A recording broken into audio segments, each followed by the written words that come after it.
Good morning, Sinkers and Nevis, and welcome to Inside the News right here on WINNFM 98.9.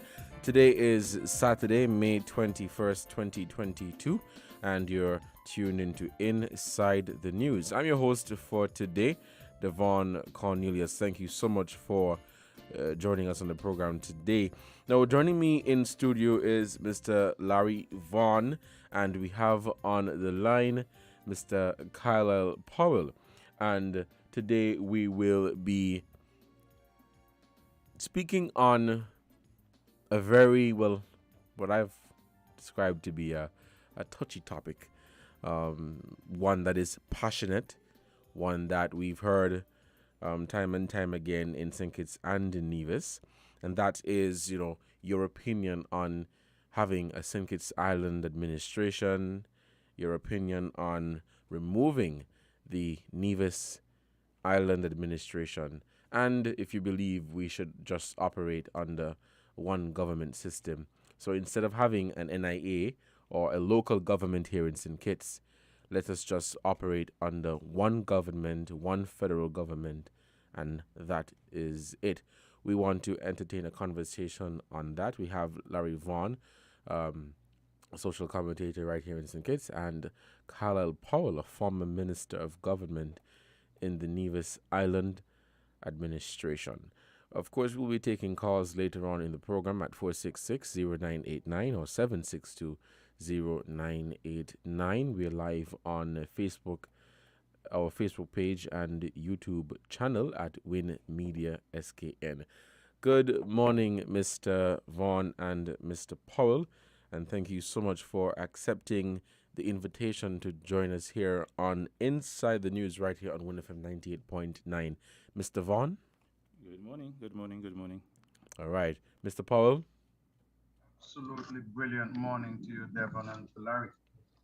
Great. So let's get right into the discussion for today. We don't have much time and we want to get across our views to the listeners. So as I said earlier, I want to get your take on having a St. Kitts Island administration, and do you think we should remove the NIA and just operate under a one government system? So in a nutshell, Larry, what is your take on operating in a one government system? We won't have any NIA and no local government in St. Kitts. Okay, good morning. Thank you for the question. Before I tell you my choice, I want to be somewhat academic in my approach, and I want to say that I have not come here on the behalf of any political organization. Yes. And I do not represent any formal set of thoughts out there that is competing for support in the polls that are imminent. Mm-hmm. I want that to be known. Thank you. And then secondly, I want to look at this discussion from 5 broad areas. That there are 5 forms and 5 choices available to us.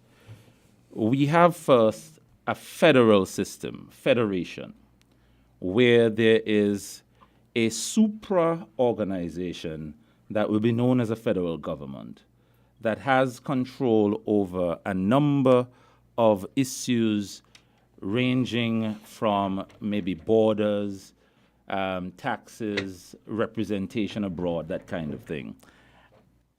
And then you have subnational units. So, for example, in Canada, you have the federal government, and then you have the provinces of Ontario, New Brunswick, Saskatchewan, Manitoba, Prince Edward Island, and the like. Then the second group we're looking at would be a quasi-federation. And I use the word quasi because it says it's a federation. It may have the looks of a federation, but it's not really a federation. And sad to say, that is what we have in St. Kitts and Nevis. That even St. Kitts today, the entity in the quasi-federation of St. Kitts and Nevis, the entity called St. Kitts is less recognized than an overseas territory of another country. So at least St. Thomas and the Virgin Islands, they have a status in the United States. But in St. Kitts and Nevis, the entity called St. Kitts has no status. Then the third option is what is called a confederation, where you have individual, independent entities coming together to form a unit. So they do not give up any powers to each other. They form laws for themselves individually, yet there is a cooperation among them that is considered a confederation. Then you have what is called a unitary state, where there is one government, there are no separate internal borders. There is one government taking care of all that is happening. And then the fifth option can come in any of the former options, Right. except perhaps the unitary state, where you are giving more and more power onto some of the units, and it's called for some a devolution of power.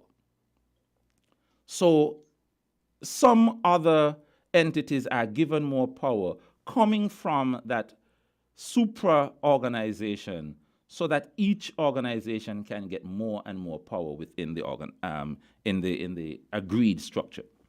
And so when I look at all these structures, I would have to understand what gives each of these their pros and what it gives for each of these to have their cons. And I must look at St. Kitts and Nevis, our history, our economy, our socialization, our culture, all that we are as a people, and determine which of these five would help us to go forward as a stronger and more vibrant people. And so I think in our discussion, I'll be able to show why I support the idea of a unitary state, to do so because of where we stand based on these factors. Thank you, Mr. Vaughn. Mr. Powell, your take on St. Kitts Island administration removing the NIA and operating on a one government system? Well, first of all, we have to understand why we are where we are. And that goes back all the way to the lead up to the independence of St. Kitts and Nevis in September of 1983. While the state was involved in a tremendous amount of discussion, it appears in hindsight, and even at that time as a young man, it appeared as if the views of a major faction of our population, in that the views of the St. Kitts Nevis Labour Party were not taken into consideration, because the Labour Party went to the trouble of producing, I think they call it a green paper, which had some of the options which Larry Vaughan just pointed out. But none of those were taken into consideration, because the People's Action Movement at that time with the NRP decided that this is the way that they wanted it to go, that whereas the Labour Party proposed a government for St. Kitts and a government for Nevis, and then a federal government in the middle there overseeing the entire state, the people from Nevis, while agreeing to that, when I said that, to a federation, insisted that Nevis must have its own government. But why? Right up to 1881, Nevis had its own government. And then for 102 years, we lost it. The people of Nevis, right up to independence, felt marginalized, to the extent where there were people who went to St. Kitts in 1970 and who perished on Christina just to do a little bit of business, which they had to do the Friday, Saturday, and the Monday being a holiday, the Friday so that they could deal with government. People went down there to get birth certificates and so on. And we didn't see them anymore, they died. So the people of Nevis insisted that they had to have a Nevis Island administration. There was no such insistence by PAM, who were the other entity in the discussions, because they did not recognize or accept the views of the St. Kitts Nevis Labour Party. So what that led to is what we have now, in that we have a federation of St. Kitts Nevis, and we have an administration in Nevis, where the administration is in effect the government of Nevis, but there is no similar arrangement in St. Kitts, so that the federal government acts as the federal government of St. Kitts and Nevis, but also as the local government for St. Kitts. The question is, do we want to go back, rewrite that, and take away the administration in Nevis? If you are simply proposing that we abolish the Nevis Island administration, that would be vociferously opposed, not just by me, but by other people, because of the history and the bad treatment that the people of Nevis received. And so that, to me, is inconceivable unless you propose at the same time that we have an arrangement similar to what obtains in Nevis, in that you have a government which is responsible for St. Kitts, a government responsible for Nevis, and then you have a federal construct which would oversee the entire thing, which is what a real federation should be in any case. All right, thank you, Mr. Powell. So has this done good for St. Kitts and Nevis in terms of having a local administration on Nevis, and of course having the federal government in areas of education, health, economic development? And do you think we would have been far more advanced if we were operating under a one government system, Mr. Powell? If the system had been set up properly and all the mechanisms had been put in place whereby state resources are shared on a basis that has been worked out, and that there are penalties, it could have benefited both islands much better than it is operating at the present moment. You would not have had the argument about what some are calling fair share, because once you had adhered to the Constitution and how it is outlined in the Constitution, that would have been mute. But you also have to bring into consideration the fact that while the government in Nevis, the present government in Nevis, is raising this argument about fair share, you also have to consider the fact that, listen, every time the arrangements which are outlined in the Constitution have been breached, they have been breached by the same government in Nevis who are now crying foul. And so you have to examine all of those together, not just when it suits you. You jump up and you say, St. Kitts people don't like us because they are not giving us. What about the VAT arrangement, which was painstakingly worked out and which showed how the VAT should be collected, how it should be shared, and so on? St. Kitts did not break that arrangement.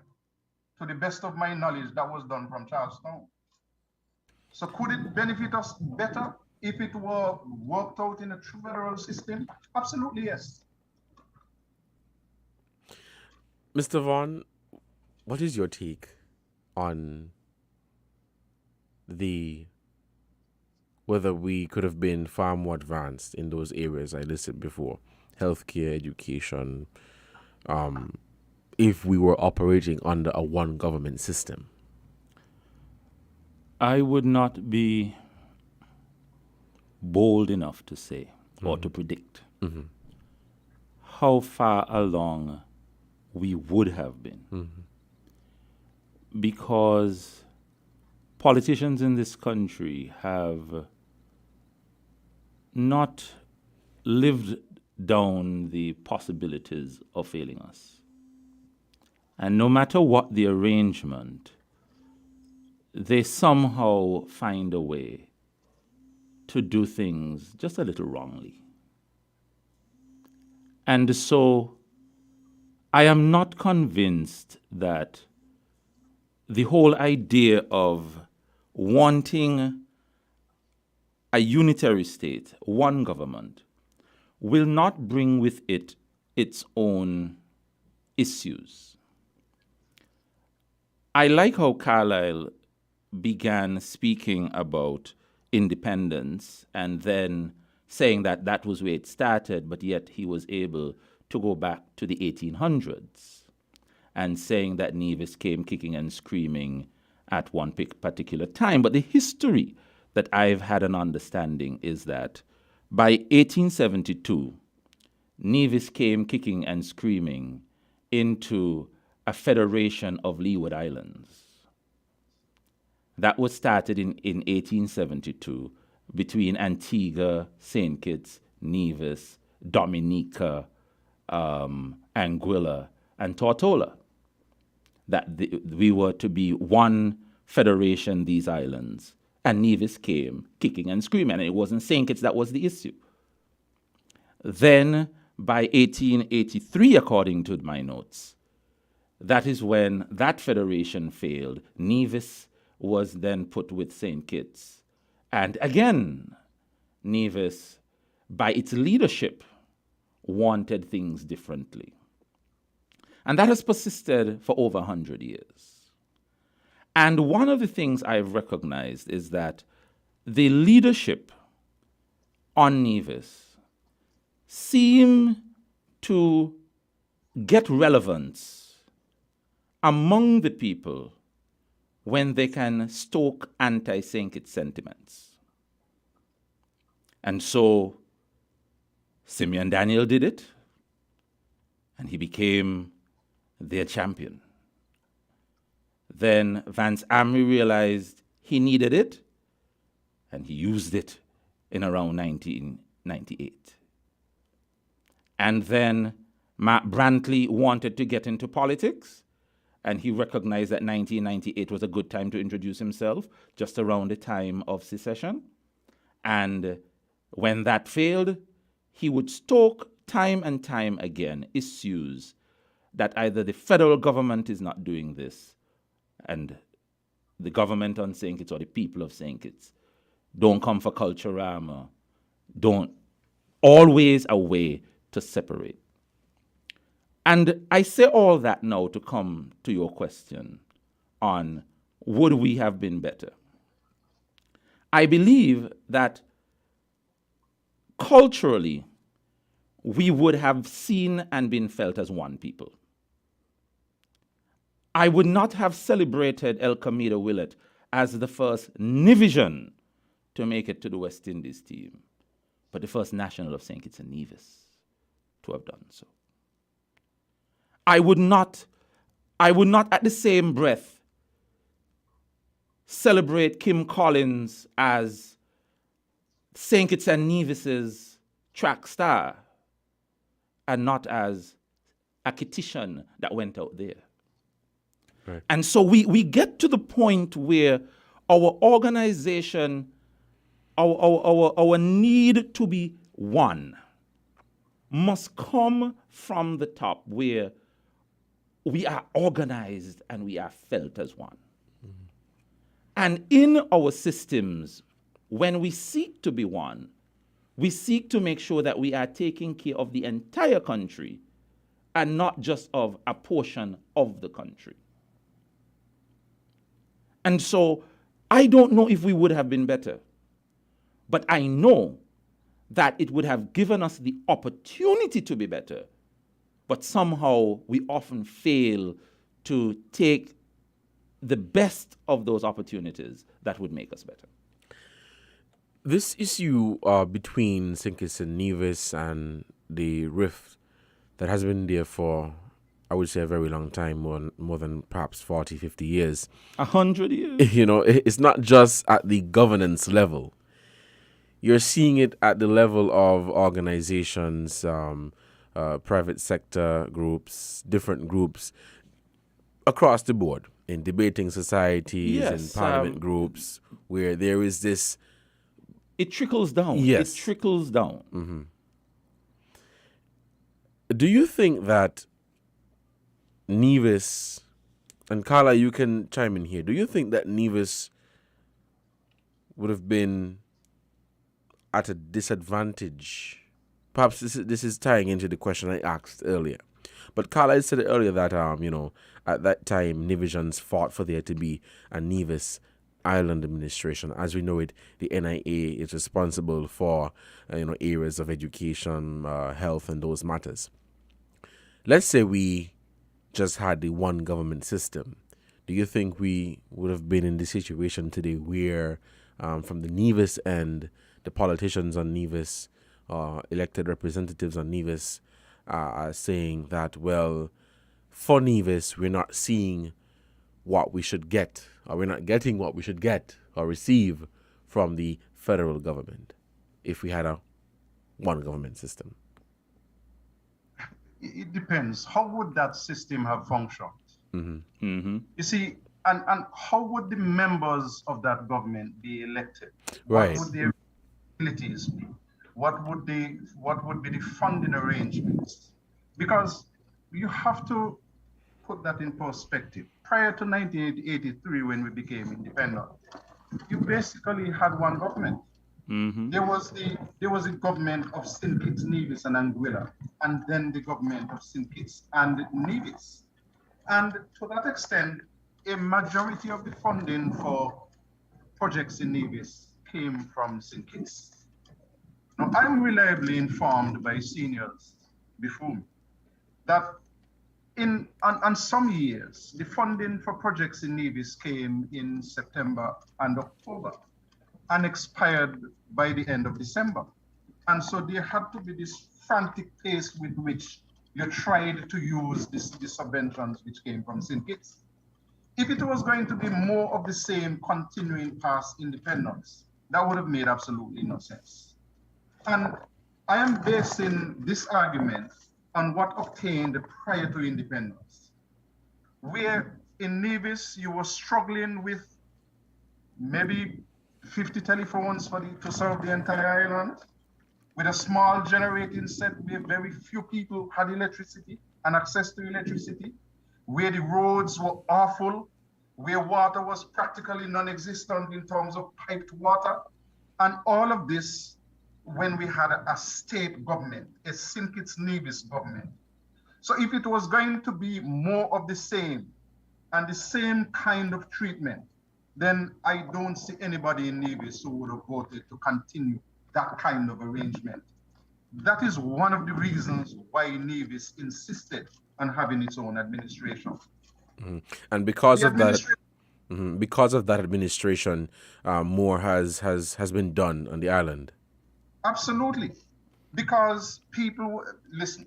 The Constitution, I think it's chapter 100. 100, I think, is a paragraph that speaks about the Nevis Island administration. Let me make sure I'm not leading your listeners wrong. Yes, that's the start. That's the start of chapter 10. Yes. Yeah. Yes, establishes the Nevis Island administration and the Nevis Island Assembly. In the Nevis Island Assembly, you can make laws and do your budgets and all those kind of things.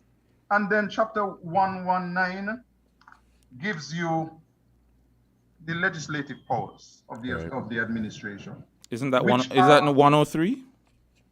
No, section 119, Schedule 5.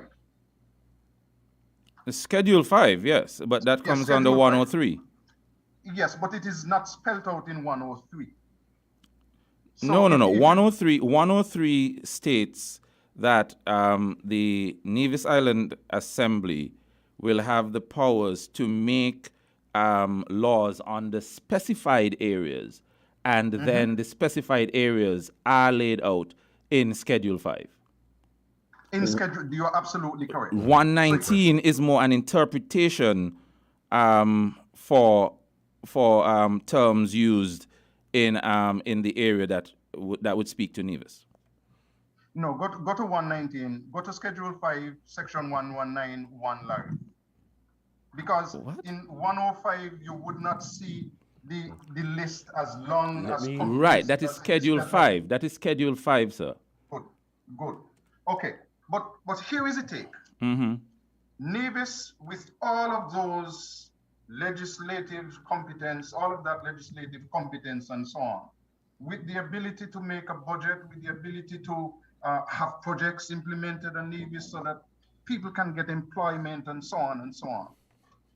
In 2022, we are almost practically back to where we were in 1983, in that the government in Nevis seem to be dependent heavily on syndicate and goes cap in hand every month to say, listen, please give us some money. The Nevis Island administration was started by NRP with $250,000. Nowadays, we are told that Nevis has received $400 million. And that is, when I worked out the maths, that is 1,600,000 times what Sim Daniel and NRP started the administration with. But what are we doing with the money? How is the investment coming? I'm not arguing that we should not get absolutely what is ours, but there must be a counter argument that the government in power, in receipt of those funds, must be able to explain to the people of Nevis what the funds have been used for. Because in receiving all those funds, every month we still find ourselves kneeling down to Bastia and saying, please give us some more. And that is absolutely where we were when we had a local council. We have not used the ability to have a Nevis Island administration to transform the island of Nevis. And that is what is required. Mm-hmm. Okay, guys, it is 11:33. We'll have to take a short break to give a shout out to our sponsors. When we come back, we'll continue the conversation. Looking at, I think it's section 106 under Chapter 10, which speaks to the responsibilities of the administration, outlining areas such as education, fisheries, health and welfare, labor, airports, and seaports. So we'll take this break, and when we come back, we'll be looking at the responsibilities of the administration and what the NIA should be or is responsible for. So let's take this break, and when we come back, we'll continue Inside the News right here on WINN FM 98.9. We're different. We're 98.9. 98.9. WINN FM. People make the world go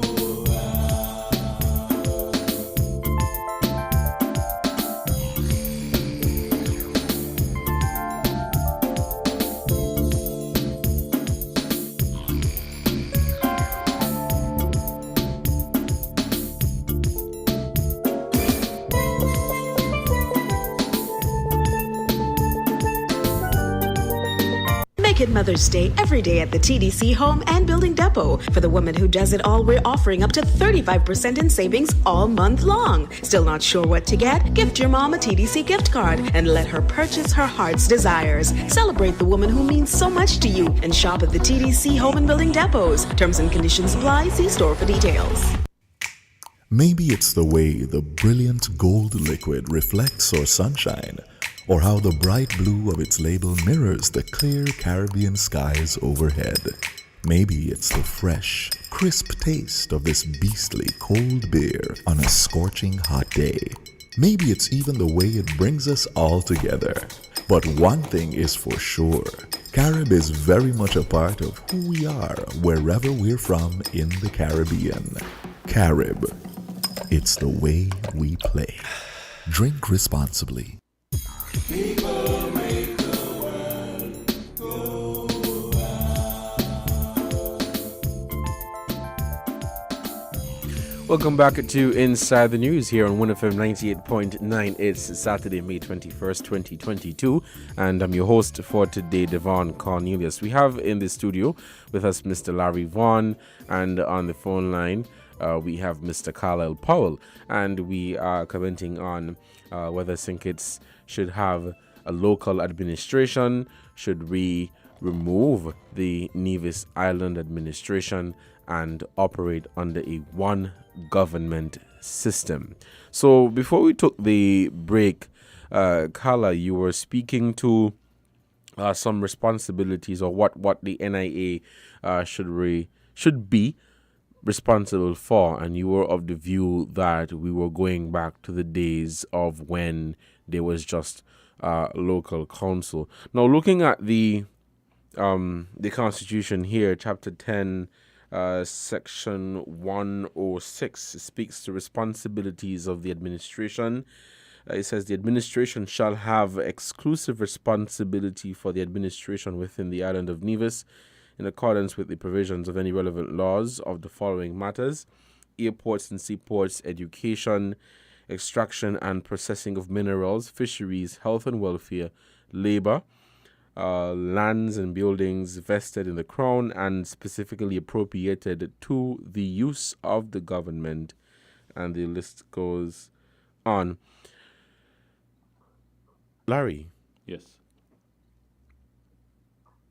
when you look at the Nevis Island administration today, others have made the argument that today it is not as effective as it perhaps once were or should be. Mm-hmm. Maybe this is a ticklish question, but what is your take on that?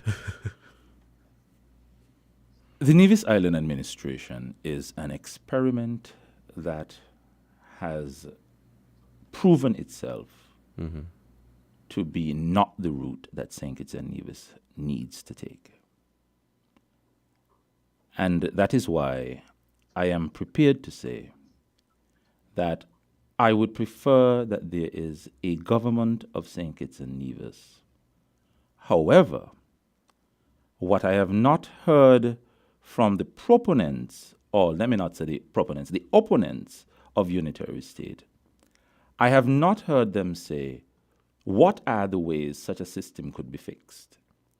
I have heard why it should be abandoned, but no one asks or suggests reasons why it could be working in our advantage and what we need to do to make such a system work.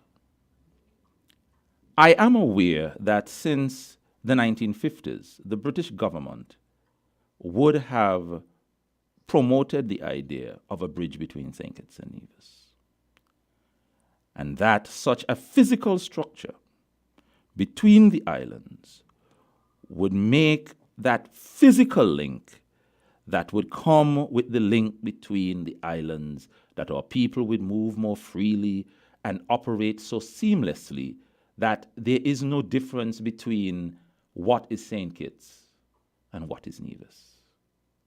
That a 4 o'clock boat or a 6 o'clock boat does not become the last link between us on a daily basis. That we are seamless, we move as easily and as freely as possible. That when we now have a government of St. Kitts and Nevis, when I'm paving roads, I move from Gingerland right around, coming right up to Keon, around to Sandy Point, and back to Newcastle.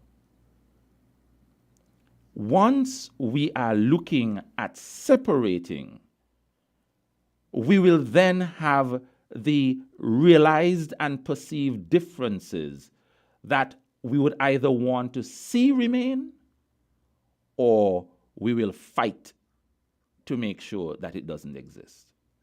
And it appears Kittitians and Nevisians are only prepared to stand with each other when we have an external force to fight.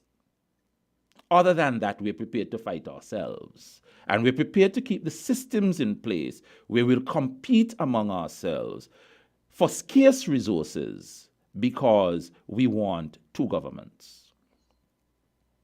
And the fear is that when it comes to fixed costs, those costs that a Nevis Island administration will have for any reason, when sometimes the best resources come out of Nevis for a federal, for St. Kitts and Nevis decision.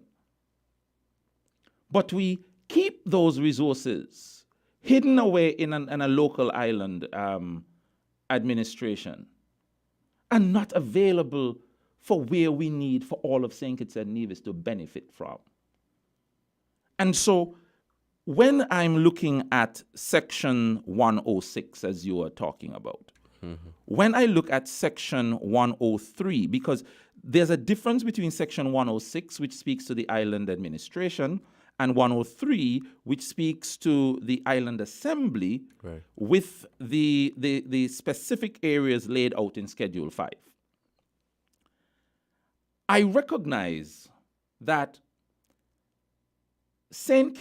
Nevis, is not all that pertains on the island of Nevis.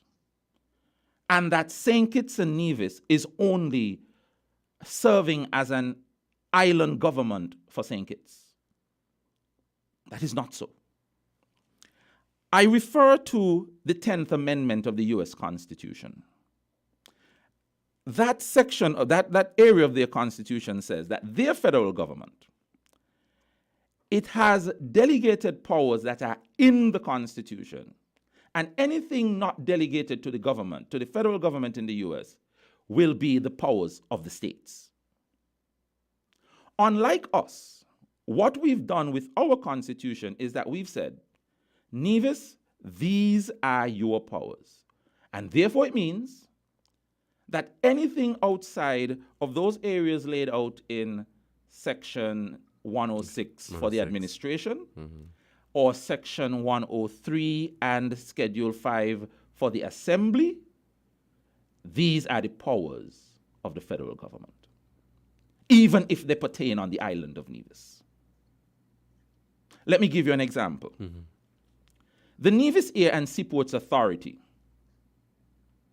Ports do not come under the authority of the Nevis Island Assembly. However, they fall under the authority of the Nevis. It doesn't fall under the assembly, it falls under 106 with the island administration. Yes. So the NASPA Act, the act that created the Nevis Air and Seaports Authority, had to be passed by the federal government. The Nevis Island Assembly couldn't pass the NASPA Act because it has nothing to do with the powers and the privileges given to the assembly under Section 103. However, the administration under 106 has the powers to deal with these things. I want to end by looking at what happened just this week with the Premier. If you look under 106, you see nothing about customs, police, passports, embassies, membership in overseas organizations, defense force, banking regulations, judiciary. You don't see those as powers to the island administration. Yet this week, the Premier of Nevis goes and says that he is removing duties and taxes on importation of goods into Nevis, when the Customs Act, the Customs Tariff Act, that states the duties and taxes would have been a federal act and found under the schedule of that federal act. So I question, where does he have the power to do that?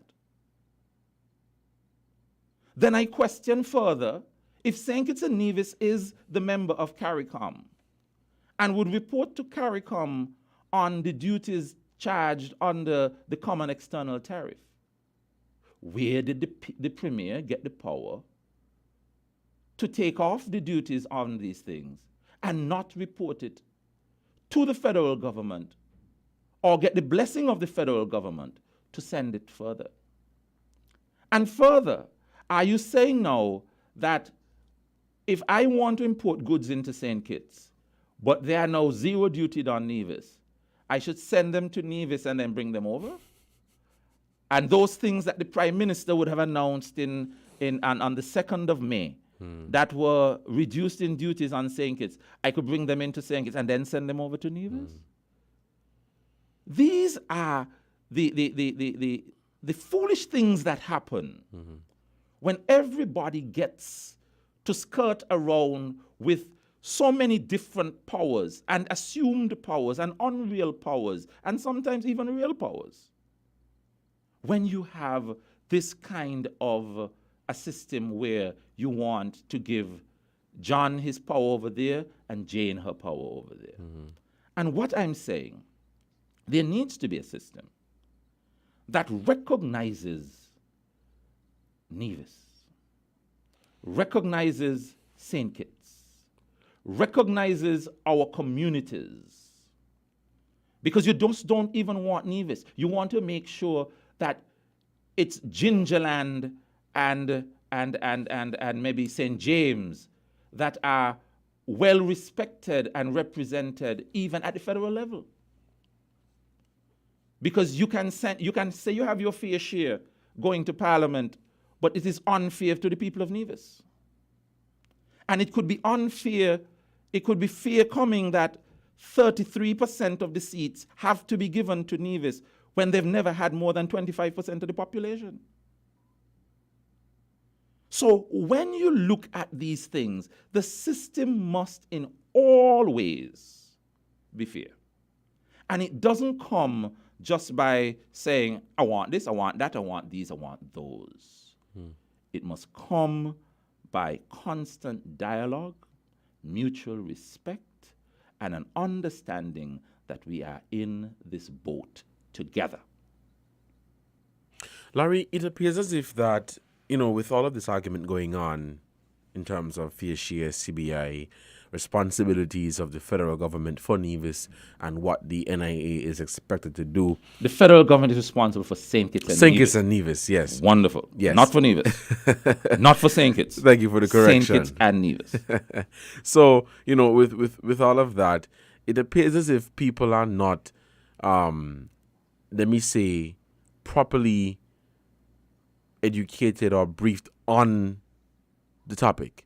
So you find that whenever we engage ourselves in this argument of course, the ongoing fair share argument, it is usually from an emotional standpoint where we're just saying, give it to us and give it to us right now because we should get it. And because of that, we are seeing more and more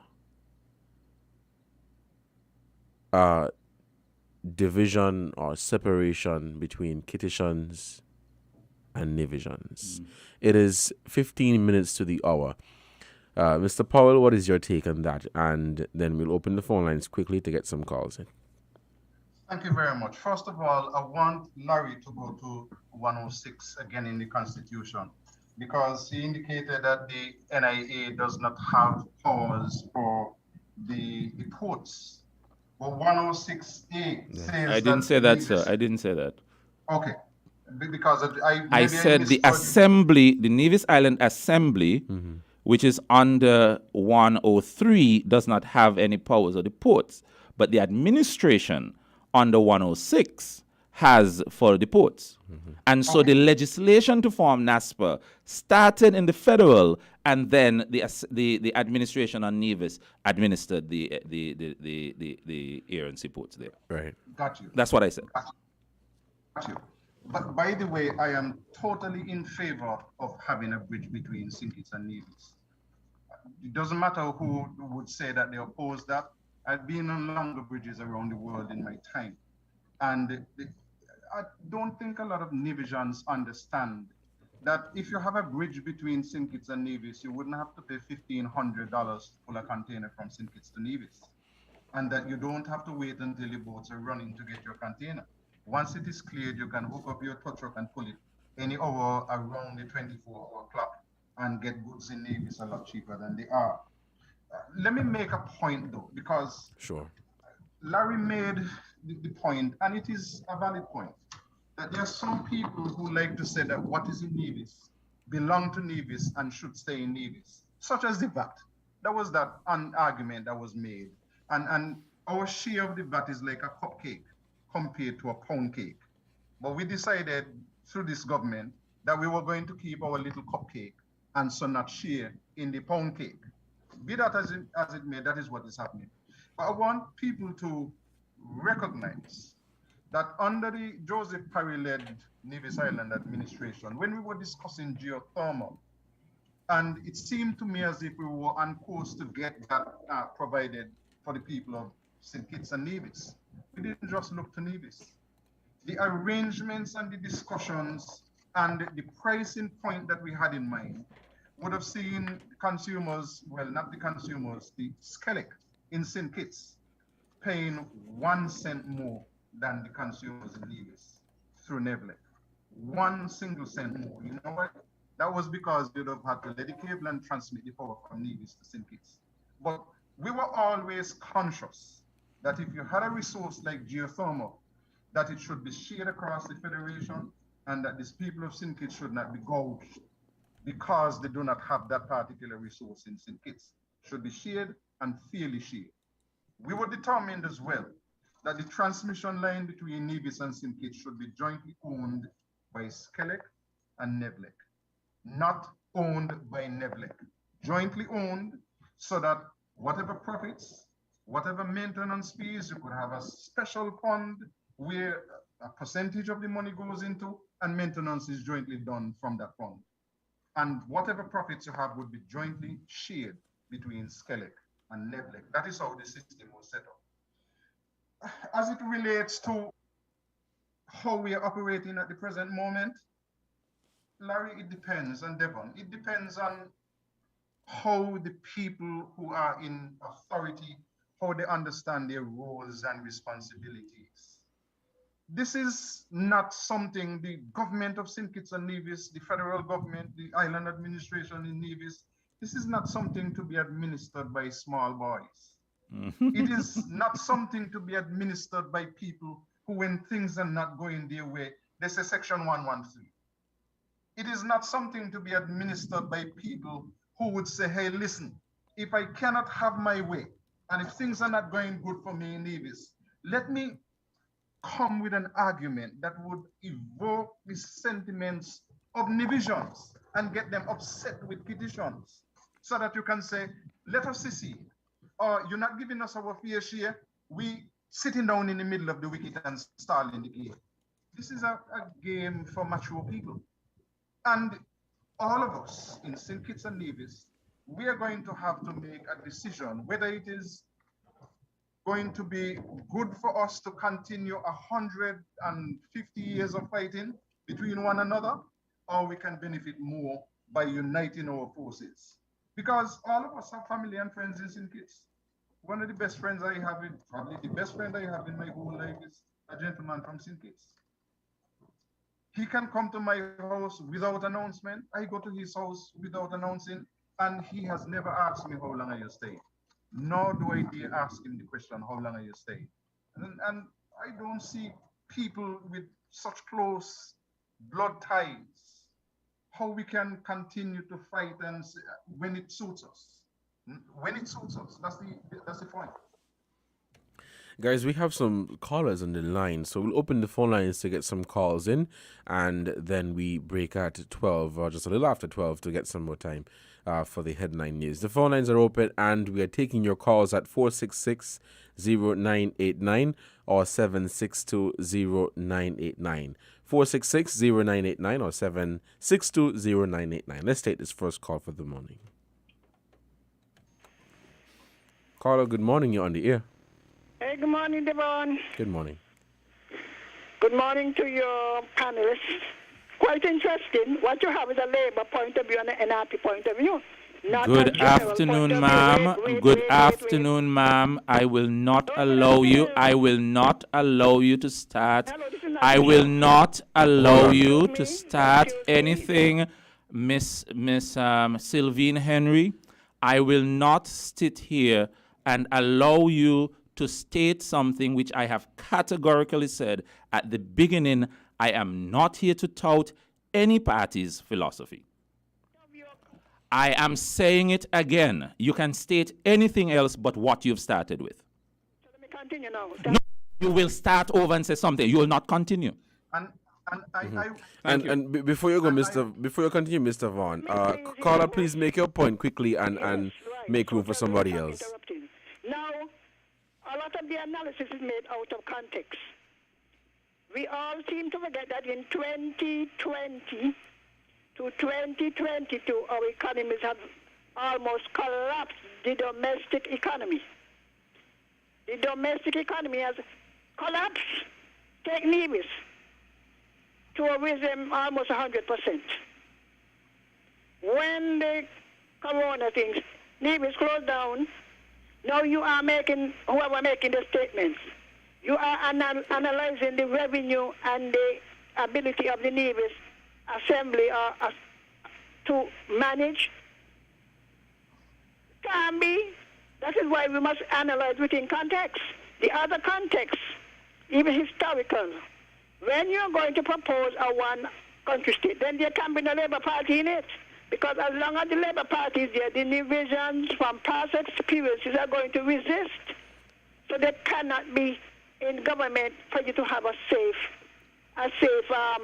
union. All right, we'll call her. Thank you so much. Mr. Powell, analyze what you said in relation to the economic recession, if you want to call it, and the ability of the Nevis government. And is it fair to say, if you are entitled to your pay, somebody gonna come and say, oh, well, I know you're entitled to your pay, but tell me what you do with what I give you.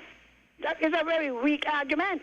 Nevis is either entitled to or not entitled to. And the thing about keeping the VAT over there, this whole exercise is an accounting exercise.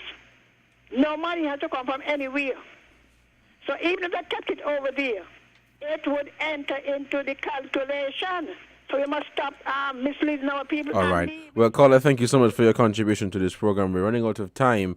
The phone lines are still open. We're taking your calls at 466-0989 or 762-0989. Let's take this other caller. Caller, good morning. You are on the air. Good morning, Mr. Connors. I'm going to be quick. Nevis deserves the fair share. You see, she defended. Now, the question to ask, does not the TDC workers who was fired unceremoniously deserve the fair share because you against that? You have a good day. All right. Thank you, caller, for your contribution to this program. We have 1 minute left, so I'll let Mr. Powell go ahead, and then you, Mr. Vaughn. Well, I just want to say very quickly that I take great offense in thinking or knowing that I speak one foreign language, which is English.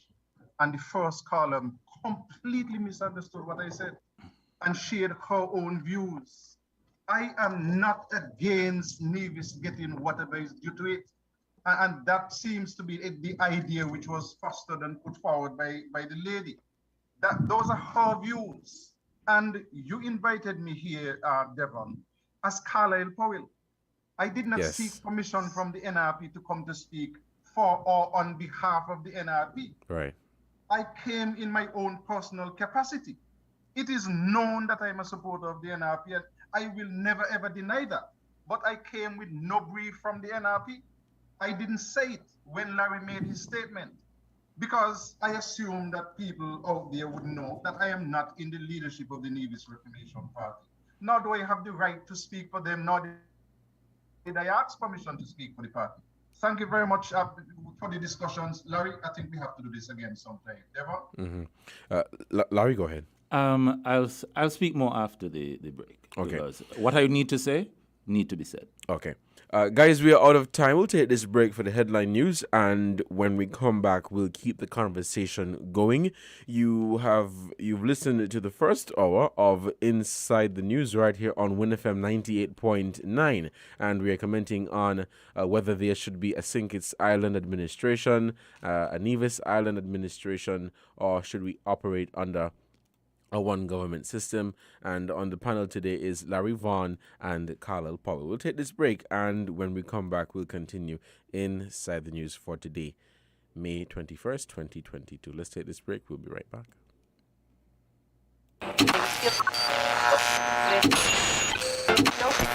You found the sound. 98.9 Win FM.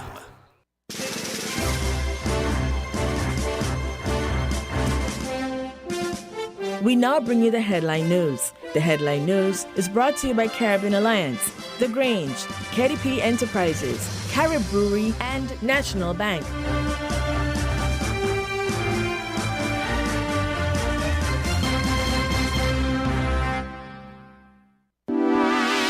Shipping your cargo shouldn't be a hassle. It can be as easy as a single call to Amerijet International, your worldwide cargo transportation solution. We provide all the services you need to ship your goods anywhere in the world, whether your shipment is fresh, frozen, large or small, alive or hazardous. You can count on Amerijet to deliver it safe and sound. Amerijet International, by land, sea or air, we get it there. For more information, visit us online at www.amerijet.com or call us at KDP Enterprises at 466-9595. Did you know that National Bank offers very favorable terms and low interest rate to switch your home mortgage? Our in-house legal department will process your mortgage in a jiffy and free of cost. Switch your home mortgage now and get a peace of mind knowing that we are here for you. National Bank, always here.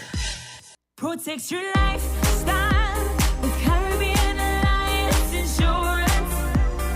Reputation and service for second to none. Securing you is our mission. People that you can trust, your business, property, we got you covered. Motor or personal, whatever it is, we got you covered. 130 years in this business, we've got you covered. For all your insurance needs, visit or call us at 465-2631 or 469-5303. Dealey Walwyn, people you can trust. With over a century of perfection behind the Mackeson name, a smooth blend with perfect balance and richness, it's no wonder Mackeson Triple Stout has a legacy of perfection. Enjoyed the world over. Introducing our new look with the same great taste. Mackeson. All hail the king. Please drink responsibly. Did you know that the Grange Healthcare Facility is the first purpose-built, non-governmental healthcare organization on St. Kitts? It's situated at Otley's, 7 miles east of Basseterre in beautifully landscaped surroundings. The Grange has a team of highly trained professionals and provides care that's rated as being comparable with UK and North American standards. The Grange offers varied accommodations to suit your individual needs, and our all-inclusive packages make the cost of care per hour the most competitive on the island. Services include convalescent care for all ages, daycare facilities for older adults, rehabilitation services, and training and continuing education for healthcare providers. For more information, call 466-5525 or 465-8020. Fax 466-8221 or email thegrangehealth@gmail.com or visit our website at www.grangehealthcarefacility.com.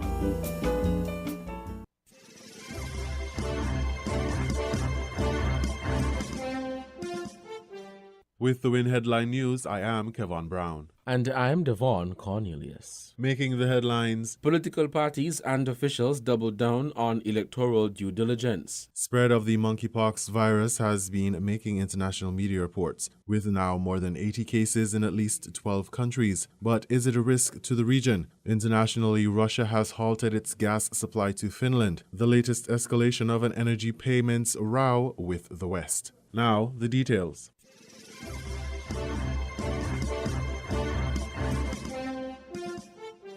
National Assembly elections are expected to be called in the coming weeks, and political parties in St. Kitts and Nevis are remaining vigilant to ensure that there is a level playing field during the campaign and on polling day.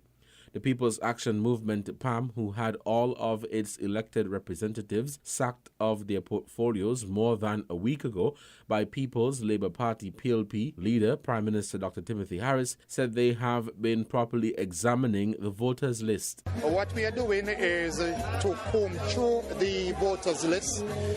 That would include, of course, the list which was published in January.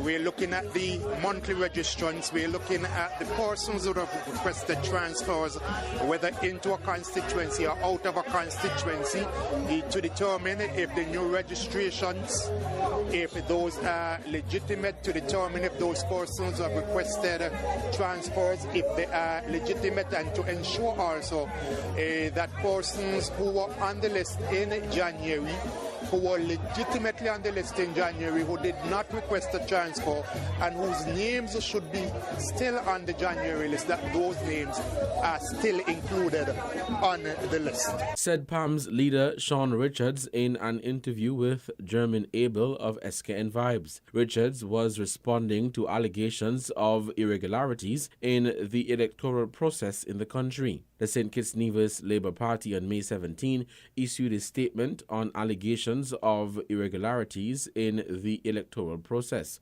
Quote, the St. Kitts Nevis Labour Party met with the Supervisor of Elections to raise our concerns, but to date there has been no attempt in evidence to address the many concerns we have raised, end quote, the statement said. In a discussion held with the Electoral Commission of St. Kitts and Nevis on March 12, 2022, leader of the Nevis Reformation Party NRP, Dr. Janice Daniel Hodge, accompanied by members of the NRP, called upon the Electoral Commission to act expeditiously and investigate the operations of the Electoral Office on Nevis on allegations of ongoing irregularities in the electoral process on the island. Parliament was dissolved on Tuesday, May 10, paving the way for fresh elections in 90 days, but Prime Minister Harris has not announced the date for nomination day or polling day.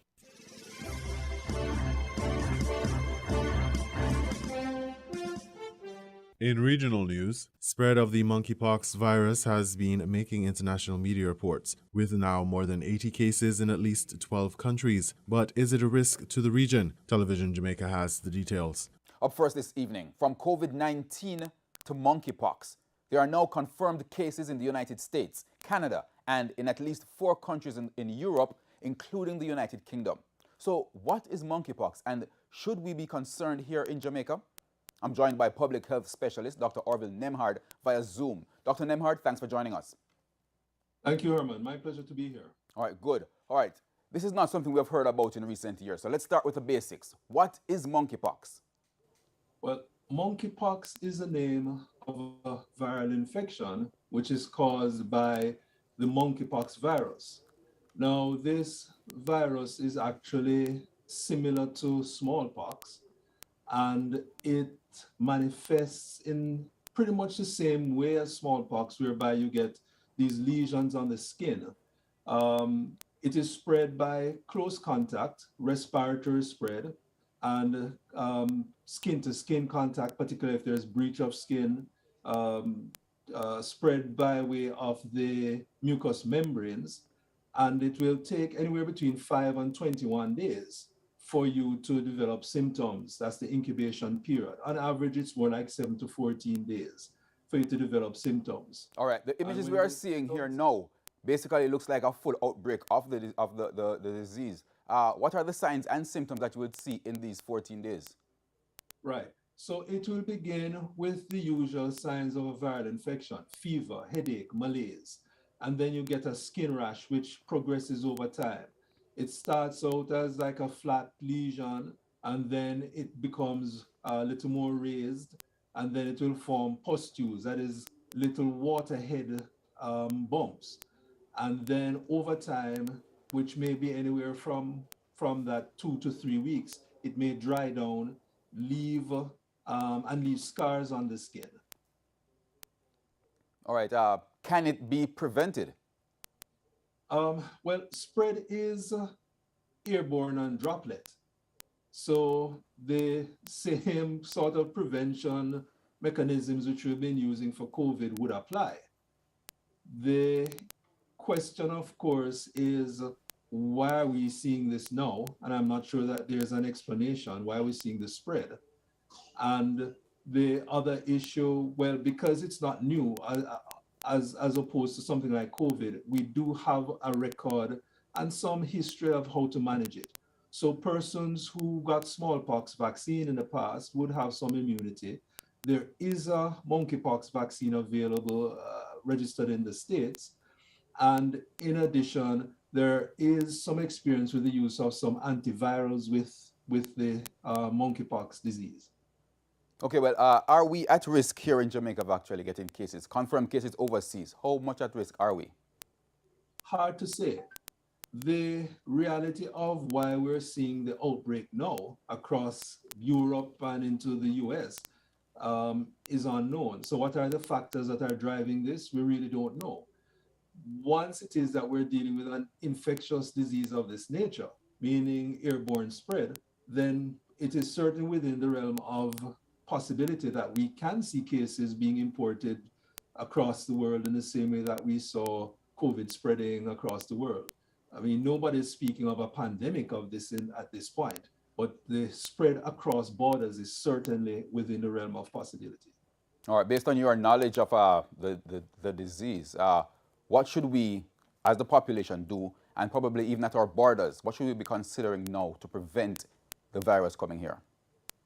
Well, clearly persons who have the skin lesions, we would not be looking to admit them, or we'd be isolating them on presentation. But the incubation period goes up to 21 days. So somebody can come in perfectly well and get ill up to 20 days after, during which time they may be infectious. So there's no way that we can guarantee that it won't cross our borders in someone who is asymptomatic at the time when they enter the island. Okay, good. So basically, be on the lookout for it, and you say it is transmitted just as the COVID virus is the COVID-19 virus is transmitted. And very close contact. Okay, good. All right, thank you very much, Dr. Orville Nemhard, public health specialist, with details there on the monkey virus.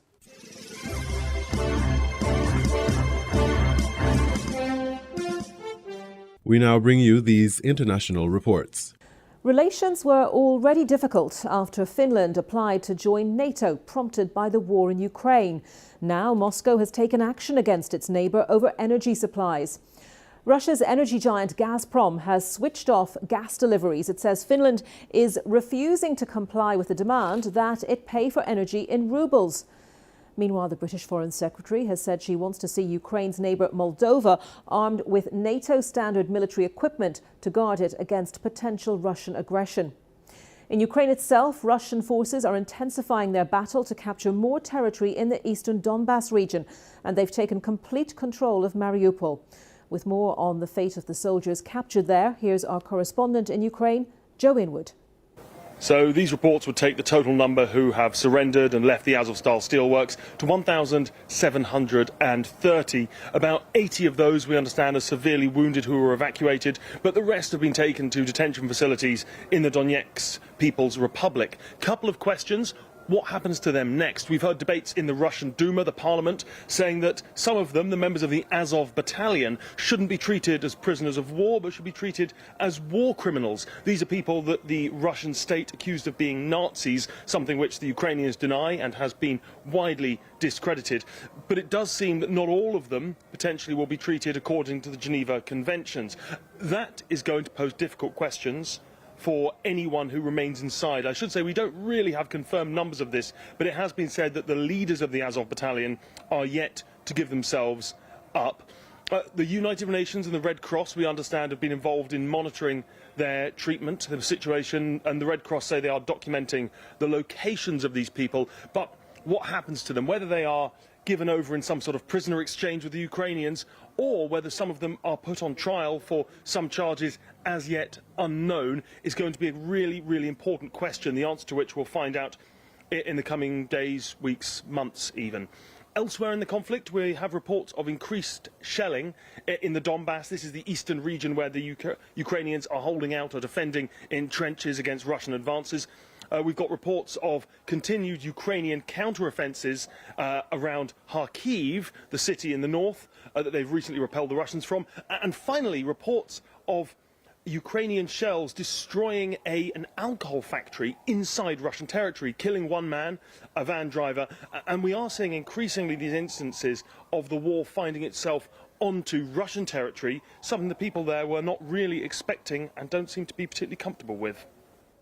And as we're reporting, Russia's energy giant Gazprom has switched off gas deliveries to Finland for refusing to comply with the demand that it pay for energy in rubles.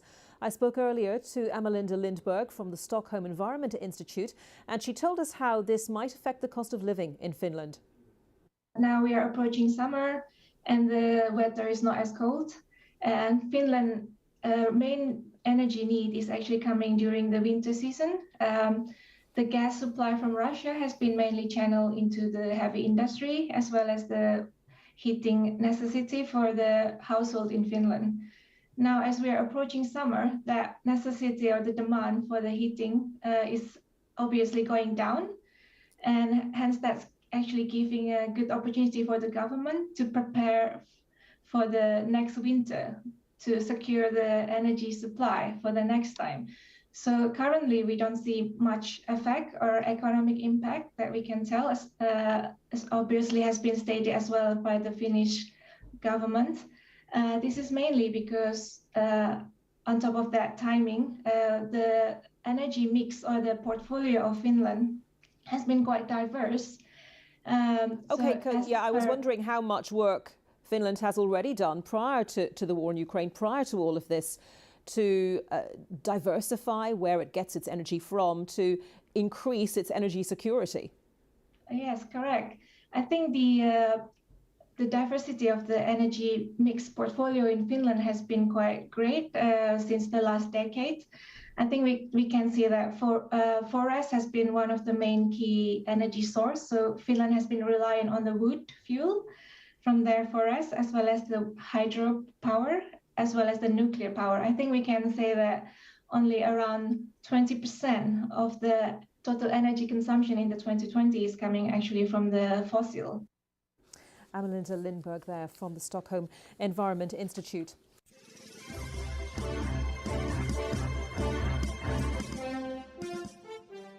A funeral has been held for a 17-year-old Palestinian who was shot and killed by Israeli forces in the occupied West Bank. Palestinian factions have called a general strike to mourn for Ahmed al-Fayyad. Another teenager was seriously injured during the raid on a refugee camp in Jenin. It happened in the same area where Israeli forces killed Al Jazeera journalist Shireen Abu Akleh last week.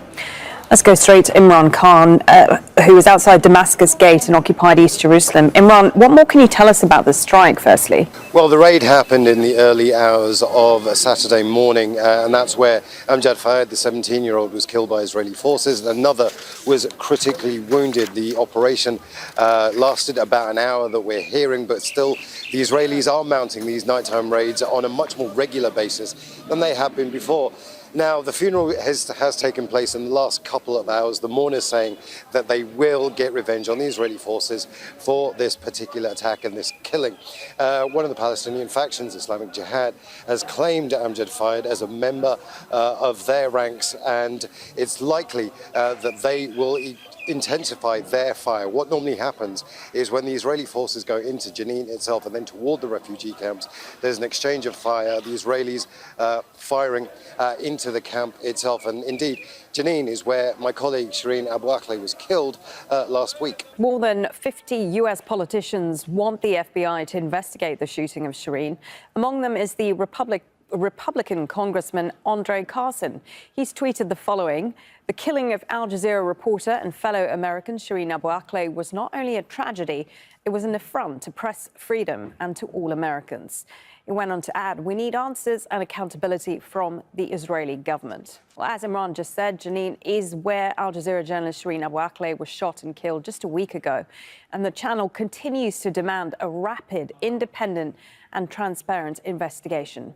She was shot in the head by Israeli forces while she was on assignment. On the day of her funeral, Israeli forces stormed the procession, beat mourners, causing pallbearers to almost drop her coffin. And that didn't deter thousands of Palestinians from marching through occupied East Jerusalem to take part in her funeral and burial. Members of the international community have condemned her killing and continue to call for investigation. Abu Akleh was with Al Jazeera for 25 years, covering the story of the Israeli occupation. She was known as the voice of Palestine. Well, calls continue for there to be accountability for Shireen's death. How is Israel responding to these international pressures? quite frankly, it isn't. Israel hasn't said that they will open a new investigation. In fact, they're sticking to their guns. They're saying that they won't have an investigation by the Israeli military police. Now, the reason for that is quite simple. They would have to open a criminal investigation into a serving soldier who was on an active military operation. Politically, that's completely untenable. It's something the opposition would use to bash the government with. It's something that would be very unpopular amongst the Israeli public. It's something that simply they will not do. But this international pressure is building. The Americans, like you say, 57 lawmakers have signed a petition to try and get the FBI to come and investigate. However, that's caused some confusion here as well, because there is the idea that this should be an automatic investigation that's triggered by a death such as this. The FBI should be on the ground already, say many Palestinians. However, the Palestinian reaction is very interesting. They have always maintained that they knew that the Israelis would not mount an investigation. They're not disappointed by this, but they are increasing their calls for an independent international investigation to take place. OK, thank you for that, Imran Khan there from outside Damascus Gate in occupied East Jerusalem. Well, Amnesty International Secretary General has condemned Israel's decision not to investigate the murder. In a tweet, Agnes Kalamard said the following: "It's an additional violation of Shireen's right to life and a clear violation of Israel's obligation under international law. One amongst many," she goes on to say, "this is what repression and domination look like. Some lives simply don't matter."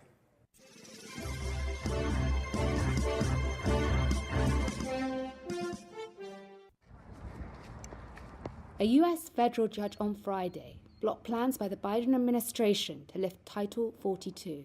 The policy, brought in at the start of the pandemic, empowers agents at the U.S.-Mexico border to turn back migrants without giving them a chance to seek asylum.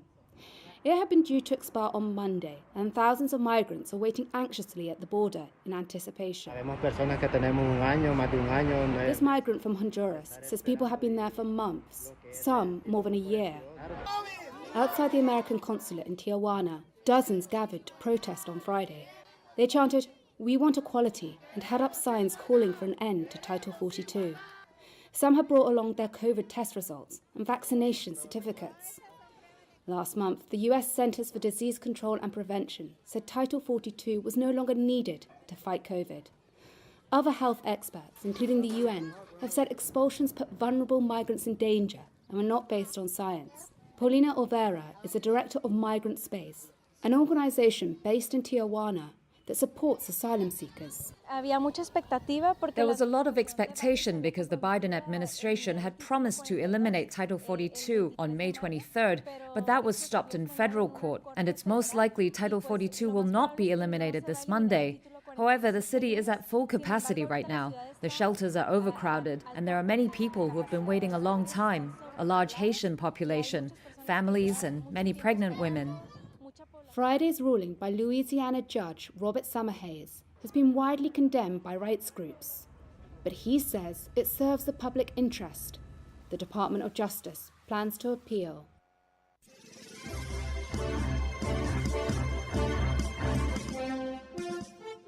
You were listening to the WINNFM Headline News on 98.9. Our top stories were: political parties and officials doubled down on electoral due diligence. Spread of the monkeypox virus has been making international media reports, with now more than 80 cases in at least 12 countries. But is it a risk to the region? Internationally, Russia has halted its gas supply to Finland, the latest escalation of an energy payments row with the West. Thank you for listening.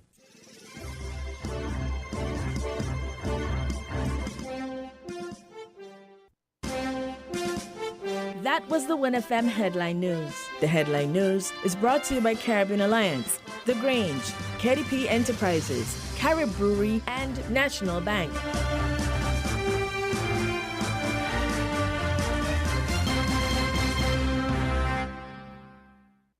Did you know that the Grange Healthcare Facility is the first purpose-built, non-governmental healthcare organization on St. Kitts? It's situated at Otley's, 7 miles east of Basseterre in beautifully landscaped surroundings. The Grange has a team of highly trained professionals and provides care that's rated as being comparable with UK and North American standards. The Grange offers varied accommodations to suit your individual needs, and our all-inclusive packages make the cost of care per hour the most competitive on the island. Services include convalescent care for all ages, daycare facilities for older adults, rehabilitation services, and training and continuing education for healthcare providers. For more information, call 466-5525 or 465-8020. Fax 466-8221 or email thegrangehealth@gmail.com or visit our website at www.grangehealthcarefacility.com. Maybe it's the way the brilliant gold liquid reflects our sunshine, or how the bright blue of its label mirrors the clear Caribbean skies overhead. Maybe it's the fresh, crisp taste of this beastly cold beer on a scorching hot day. Maybe it's even the way it brings us all together. But one thing is for sure, Carib is very much a part of who we are wherever we're from in the Caribbean. Carib, it's the way we play. Drink responsibly. Protect your lifestyle with Caribbean Alliance Insurance. Till you walk with a local reputation and service for second to none. Securing you is our mission. People that you can trust, your business, property, we got you covered. Motor or personal, whatever it is, we got you covered. 130 years in this business, we've got you covered. For all your insurance needs, visit or call us at 465-2631 or 469-5303. Delia Walwyn, people you can trust. Stop standing in long ATM lines to withdraw cash. Use your national debit or black cards to complete a wide variety of transactions at supermarkets, variety stores, gas stations, pharmacies, and more.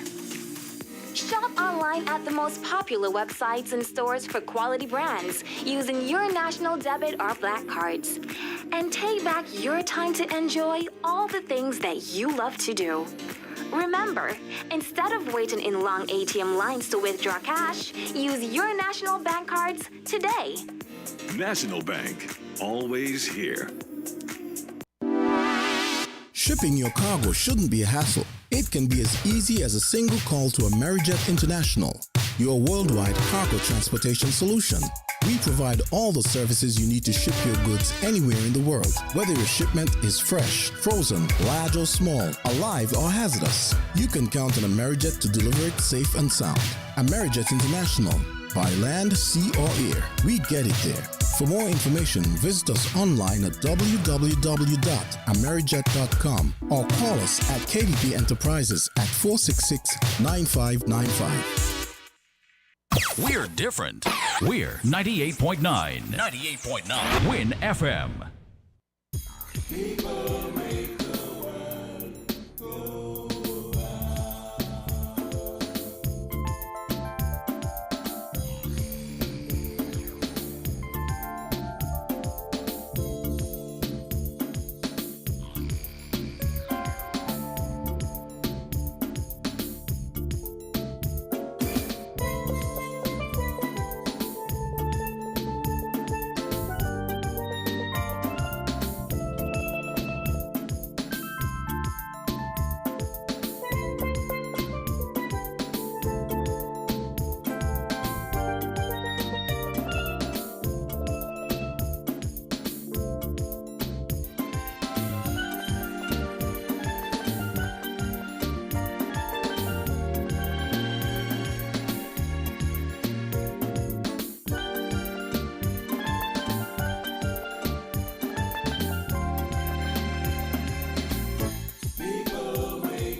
Enjoy the convenience of getting all your documents in one place. At the TDC Copy and Print Center on 4th Street in Basse-Terre, we do just that. We offer document formatting, graphic design, and copy and print services. Our team of professionals truly understand all your needs, whether it be administrative, professional, academic, or personal. You bring it, we deliver it with quality every time. Visit the TDC Copy and Print Center today in the TDC Mall on 4th Street in Basse-Terre or call 465-2511. Your copy and print specialists are waiting to serve you. Maybe it's the way the brilliant gold liquid reflects our sunshine, or how the bright blue of its label mirrors the clear Caribbean skies overhead. Maybe it's the fresh, crisp taste of this beastly cold beer on a scorching hot day. Maybe it's even the way it brings us all together. But one thing is for sure, Carib is very much a part of who we are wherever we're from in the Caribbean. Carib, it's the way we play. Drink responsibly.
Welcome back to Inside the News right here on WINNFM 98.9. It is 12:33. Of course, we end this program at 1:30. For those of you who are just joining us, I have here with me today on the panel Mr. Larry Vaughan and Carlisle Powell.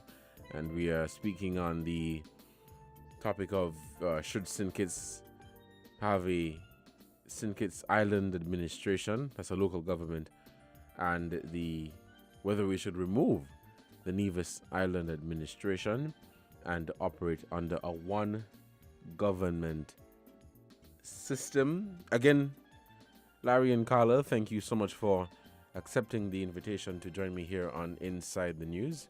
Very fruitful discussion we have had thus far, and we will continue.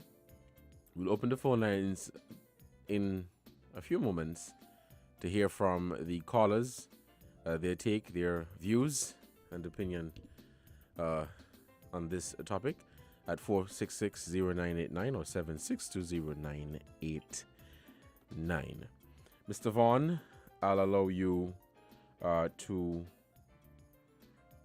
continue where we left off from just before the headline news. Thank you. I want to look particularly at the question, is Nevis not entitled? It was asked by a caller, I think our first caller. And I want to say that entitlement comes from two, if not a combination of, maybe an alternative or a shared arrangement between two aspects of our understanding. One, is it an entitlement born out of legislation, the rules, the standards? Or is it an entitlement out of expectation? And is this expectation a personal expectation because of our history, because of our preference, or is that expectation born out of the rules, the standards, the law. When it comes to revenue sharing, the Constitution in Section 110 speaks to the sharing of tax revenue. Then the arrangement that we are speaking about, that we keep hearing fair share about, speaks to an agreement between gentlemen who are leaders of parties, who decided they will come together, and when they come together to form the government, they will bring about this arrangement.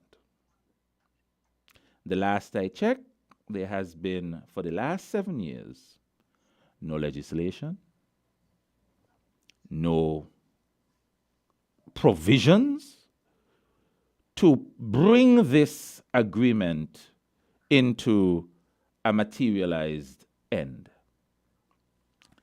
And so the entitlement by expectation, therefore, cannot be borne out by law, and government is not a party, a fete, where we just turn up and we do what we want to do. And the last time I checked, the leader of the Concerned Citizens Movement, who would have been a partner in that arrangement for the last 7 years, is a lawyer.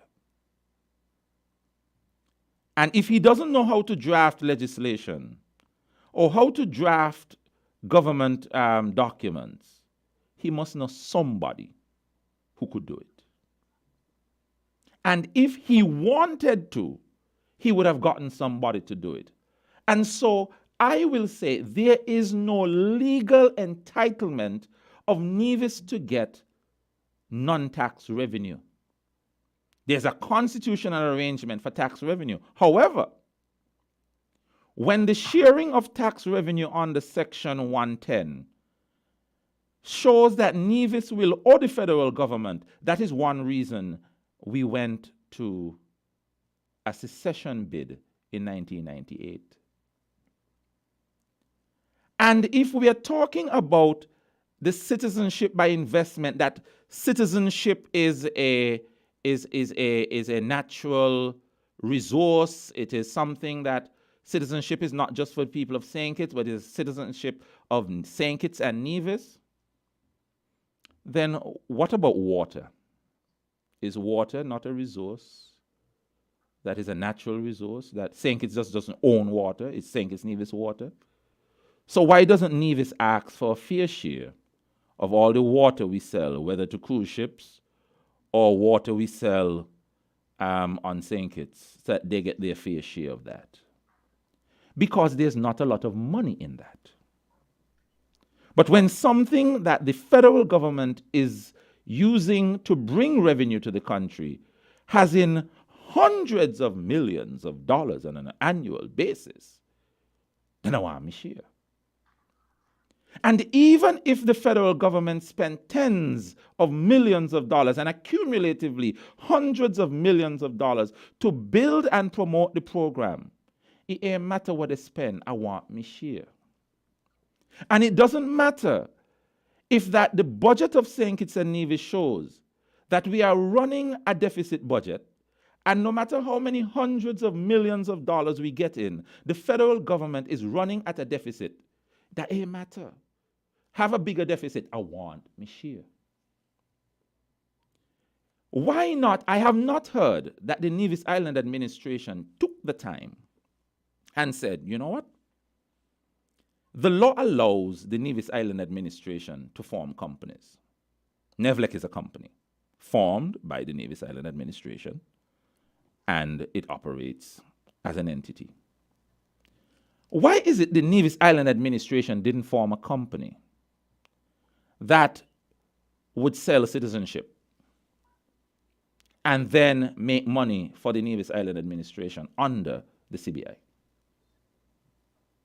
Why is it that the Nevis Island administration was not thinking beyond the box?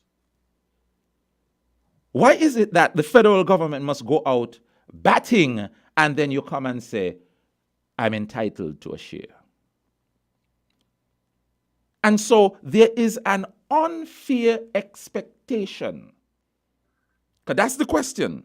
The question is Nevis not entitled? And I'm saying within that sense of entitlement are unfair expectations when the Premier of Nevis has allowed the Nevis Island economy to go on autopilot. And it has not been going anywhere while he and two of his other ministers come to Bastille to work on a daily basis and go back to Nevis to sleep. And so now there is need for the Nevis Island administration to get funds, because in their time of getting the most money out of St. Kitts, they're still running up a debt that is the most it has ever been for Nevis. And it tells me that no matter how much we do, if we don't get the systems right, it's going to be a mess. And so no matter how much I advocate for a unitary state, I am also articulating the need for getting the systems right even under a unitary state, because we can mess up even a unitary state. But I'm saying we need to get the systems in place, and we need to have a country that is committed, trusting, because the difference between St. Kitts and Nevis and the issues between St. Kitts and Nevis are based primarily on trust. We do not trust each other.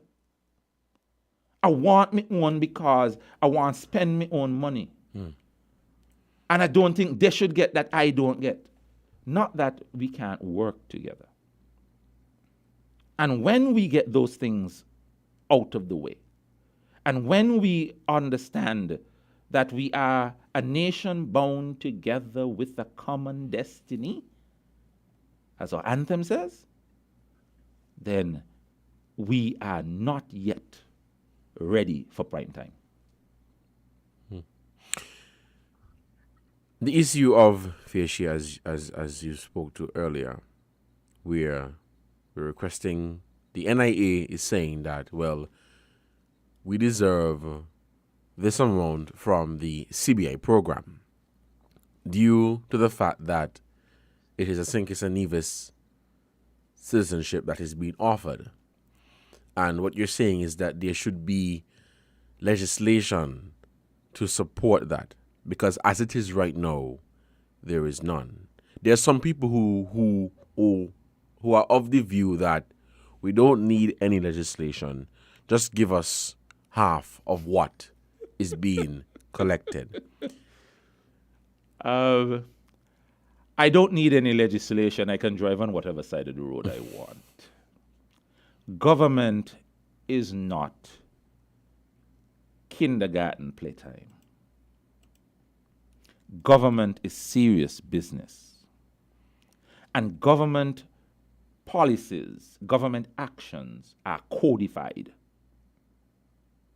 Because even Section 110, that deals with the revenue sharing of tax revenue, I would have preferred to see some form of legislation that codifies and has a schedule based on the provisions of the Constitution of how and when these funds are shared, so that it is not arbitrary, so that we know that within the first quarter of every new year, or within the first half of a new year, this report must come out as to what were the revenue on the tax revenue on St. Kitts or the federal government, and what were the the tax revenue of the Nevis Island administration. And then we work our formulas to determine how the revenue is to be shared. Right now, everything is just up in the air. And so if you feel like you do it, maybe the financial secretary does it, and if she realizes, boy, I think it is to pay, and Nevis ain't making no noise, we hush him out about that. Because there is no legislative provision where such a document is to be produced and to be made public. So when we know, everybody knows, St. Kitts would owe, the federal government would owe Nevis X amount this year. Or Nevis, because of how well it has done, will owe the federal government X amount this year. But we don't know. And all we hear is somebody somewhere making noise for something that we don't know what the figures are. So everybody is being asked to bring their emotions into something where the facts are not being made available. Right. Up to now, the Premier of Nevis cannot tell me how much is this fair share. If you know it's so fair, it means it can be calculated. What is the figure? What are the expenses? And why is it not in a form of a law, yet you have expectations for it? If the Nevis Island, if the CCM promised to build houses on the campaign trail, and at the end of the term they didn't build any houses, can I walk up and down Nevis and say that the Premier has failed and I may have to find ways to prosecute him for failure to deliver on a promise he spoke on the platform? Because that is what the fair share agreement under the Charlestown Accord is, a gentleman's agreement. It never committed government to do anything, and until you bring it into the law, you're wasting time to make noise that you're entitled to this and I need fair share. Because fair share is not just about resources. It's not just about money. It's about responsibility. The people of Nevis would have had, what do you call this thing again? The provision for boundaries for the seats under the Nevis Island Assembly. Since 1983, you've had 5 seats, split by the parishes. Has this leader of Nevis looked at the boundaries, put a committee together to determine that there's a fair share of power even on Nevis? Let me talk about fair share, because fair share is not about money. If it's money alone you're looking at for fair share for the people of Nevis, then you better recognize that fair share is a balancing across the board. That responsibility, is he being fair in his sharing of the responsibilities? When he gets 2 salaries in a month, when some people may not be able to get 1 salary, is that fair share? When his island gets 2 cuts at governance, but the other island only gets a federal representative, is that fair share? So if all you can bring is money, then the gentleman is wasting the time and he is stoking up dissentiment between the people of St. Kitts and Nevis, and he needs to stop that talk and stop it now. Mr. Vaughn, it's 10 minutes to the hour. We'll take a short break to recognize our sponsors. Carlyle is not with us? Yes, he's okay. Yeah, he's here. When we come back, we'll hear from Carlyle. So let's take this break, and when we come back, we'll continue Inside the News. Found the sound 99.9 Win FM.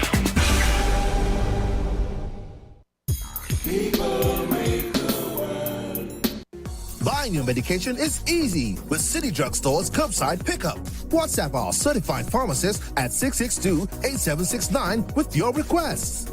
For prescriptions, take a clear photograph and send for review. We will engage you in dialogue and then provide a quotation and link for payment. You can then pay via TDC's online payment portal. And once the transaction is complete, you'll be notified that your pickup is ready.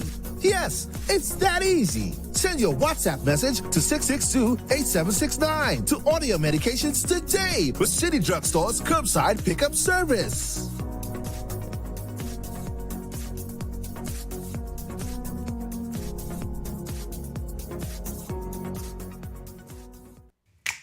Maybe it's the way the brilliant gold liquid reflects our sunshine, or how the bright blue of its label mirrors the clear Caribbean skies overhead. Maybe it's the fresh, crisp taste of this beastly cold beer on a scorching hot day. Maybe it's even the way it brings us all together. But one thing is for sure, Carib is very much a part of who we are wherever we're from in the Caribbean. Carib. It's the way we play. Drink responsibly. People make the world go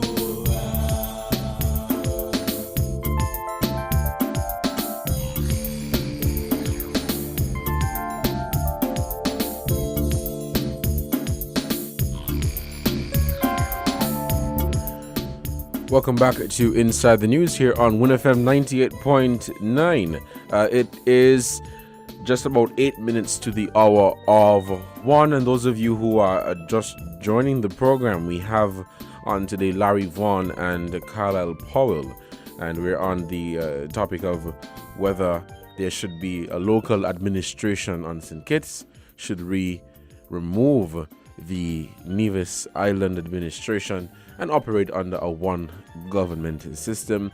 We are here to weigh in on this topic. Of course, we're taking your calls, but before we do that, we want to hear from Mr. Powell his take on what Larry was discussing earlier. Mr. Powell, can you hear us? Are you still there? Loud and clear, sir. And I've been listening to the eloquent discussions by Larry.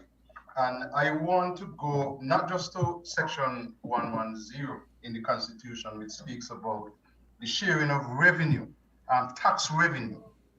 But I also want us to understand and appreciate that there is also another section in the Constitution, which is 112, which a lot of people don't refer to. Because I am persuaded that if there was ever an attempt by the federal government, which acts as a government for St. Kitts, to exclude funds such as CBI funds, which I'm told are in the billions, then it would be up to the Nevis Island administration to test the matter in court using section 112 of the Constitution. And up to this present moment, the leader of Nevis, the premier, who is a lawyer, has been making all kinds of noises in the public sphere, but has never once brought the matter A, to cabinet by way of a submission, or B, to the High Court to have this matter tested. And the provision is there in 112, so that if he had any difficulties, real and not just perceived, then the High Court shall, to the exclusion of any other court of law, have original jurisdiction in any dispute between the administration and the government. I will pause there. That has not been tested. And I said that in light of the fact that the two agreements, the accord which was signed on the 17th of December 2014, and the National Unity Agreement, which is from the 27th of April 2014, these are agreements between private people. Yes, they were leaders of political parties, but these are private people. They, after having made these agreements, ended up with 9 of the 11 seats in parliament. The party here in Nevis argued throughout Nevis, strengthen our hand. Don't just leave us with 2 seats. Give us 100% so that we can go to St. Kitts and fight for and on behalf of the people of Nevis. But they went to St. Kitts, and for 7 years, made absolutely no effort to bring any of these matters to Parliament. None of the three ministers. So I am of the opinion that these two agreements have gone out of the door with the dissolution of the unity government. 7 of the persons who signed this and were ministers are no longer ministers. So I don't want anybody to tell me anything about any national unity agreement or the Charlestown Accord and refer to it as if both of them are still valid. As far as I'm concerned, they had 7 years to codify this, bring it into law, and they failed to bring it to the Parliament for first reading, second reading, and to be read a third time and made law. So that to me is out the window. Where could they have delivered? We had the same Minister of Agriculture in the federal government and in the Nevis Island administration. Farmers in St. Kitts last December got feed at 50%. The same minister who is the deputy premier in Nevis failed to implement that 50% in Nevis so that farmers in Nevis did not benefit, did not get a fair share. Fishermen in Nevis tell me that it is cheaper for them to go to St. Kitts to buy their fish pot wire, that they save an average $300 on a roll of wire, that they go to St. Kitts to purchase fuel. We have the same minister. With that, to me, would have been easier to translate in terms of fair share. Now, Larry made a point about passports and Nevis having perhaps a passport, its own CBI scheme and issuing passports. But we have one passport office. No, it wasn't a scheme I was talking about.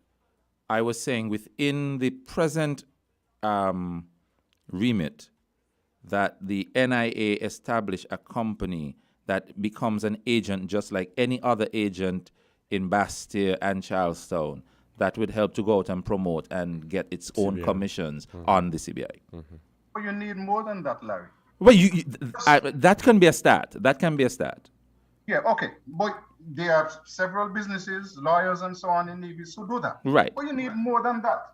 That is not going to give us the $5 billion that I keep hearing, which is in the CBI fund. But the $5 billion belong to Nevis? No, the $5 billion does not belong to Nevis. It belongs to St. Kitts and Nevis. Right. It belongs to St. Kitts and Nevis. Right, and the government of St. Kitts and Nevis is dealing with it? The government of St. Kitts and Nevis, both previously and now, have failed us in terms of the CBI. And I explain. None of the prime ministers have said to us, the people of the Federation, how much is in that fund. How much are the common expenses? Where are the monies being kept? None of them have said that to us. What are the expenses? We're hearing is about $210 million. With $210 million from 5 or 6 or 7 billion, it's a lot of money. None of them have explained to us why is it that they find it more important to use CBI to build a prison than for us to use CBI to build a hospital. Or a bridge. Or a bridge. None of the, well, this government has not explained to us why they felt it necessary to borrow $150 million to build a second cruise ship here in St. Kitts. When the CBI has in billions. I'm not even saying, hey, listen, don't borrow the money. I'm saying, tell us, give us the comparison. Instead of taking out $150 million from 5 billion, why did you have to go to commercial entities to borrow that money? Why is it that you are waiting to see how we are going to fund the bridge between St. Kitts and Nevis when you have billions in the CBI fund? And why is it that one person in each administration has total and absolute control over the CBI funds without sharing to the citizens of St. Kitts and Nevis the quantum of the funds and what we are doing with the funds? It makes absolutely no sense to me on those matters. And again, I argue, Larry, that the CBI funds, which are funds of the state, if there is an issue, and if the Premier of Nevis felt that that needed to be resolved Section 112 in the Constitution provides a way. And unless and until any leader of Nevis tells me, I am prepared to challenge this matter by way of the court so that the court can rule on this matter. I don't want to hear any argument about fair share or anything like that. You have a problem, you're not getting the problem resolved. I don't want to hear anything about World Bank being approached. I want to hear we have taken the matter to court and we are waiting the court to make a ruling on this matter. Because Nevis deserves every single cent that it should get from whatever revenues. The passports don't say St. Kitts. They don't say Nevis. They say St. Kitts and Nevis. I'm a citizen of St. Kitts and Nevis, whether I live in Prospect or I live in Pump Bay in Sandy Point. And as such, we deserve every single thing that is coming to us. Before you go, you start, Mr. Vaughn.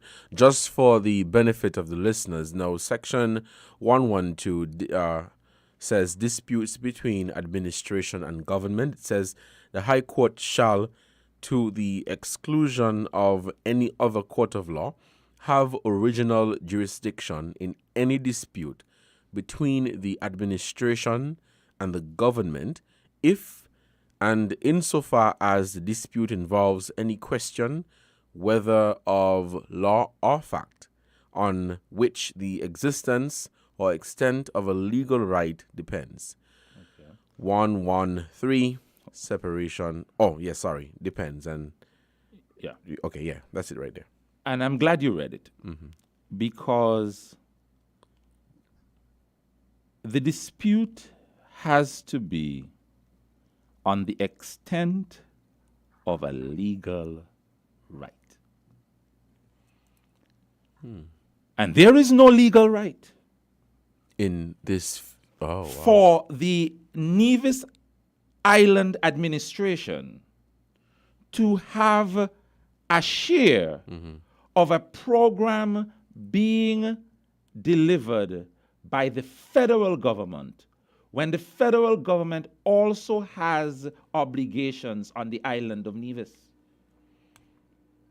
Remember earlier I read out a number of areas that were not included under Section 106, where the Nevis Island administration has powers. And therefore, these are the remit of the federal government, whether on the island of St. Kitts or the island of Nevis. And I go back over them. Customs, police, passports, embassies abroad, membership in international organization, defense force, banking regulations, and the judiciary. And these are just those that came off the top of my head. Right. There can be more. And what I'm saying, you can't ask for a share based on population as though the federal government is federal government in Bastille only, and it has no remit on Nevis. The Nevis Island administration is the administration on Nevis for the areas outlined in Section 106. And it has given the Nevis Island administration the powers to raise revenue to carry out its functions in those areas.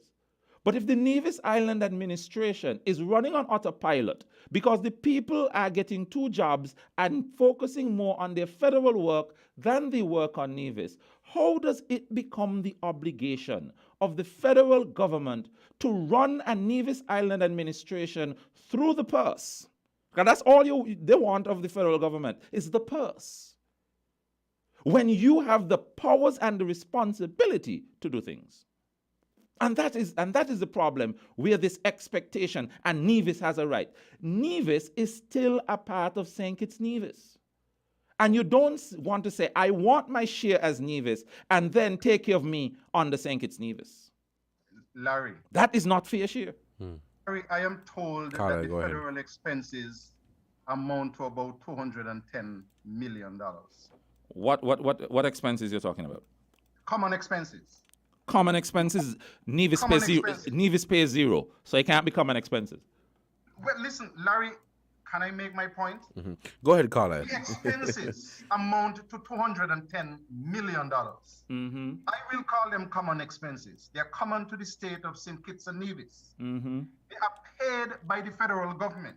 Beautiful. Your argument is that since the federal government pays for police and whatever else you call, that the Nevis should not have any expectation because those expenses are being paid for us. Here is my argument. No, they're not being paid. No. They're not being paid for you. They're not being paid for Nevis. Here is my They are argument, being paid for the Federation of St. Kitts and Nevis.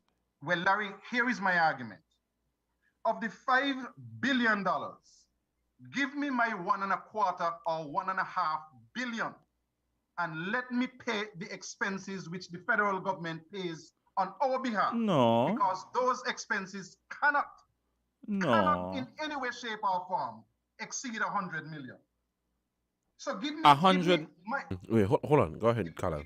If the total expenses are 210 million, 210 million, and you have 2/3 of the population, and you have some expenses with respect to common services, which are greater than those in Nevis. Let us assume that your expenses would be 110 million of the 210, and the other expenses, 100 million, would be Nevis. So give Nevis its $101 billion, $500 million, or whatever the figure is, and let Nevis pay 100 million, we will still be ahead of the game. Because the numbers which are being touted are 400 million. 400 million when you compare that to 1.25 billion. You see the difference? You see the balance which is left? Nevis is being disadvantaged. No, And that Carla. is the No, point which I Carla. have No, to make. Carla. Okay, stick up in Carla.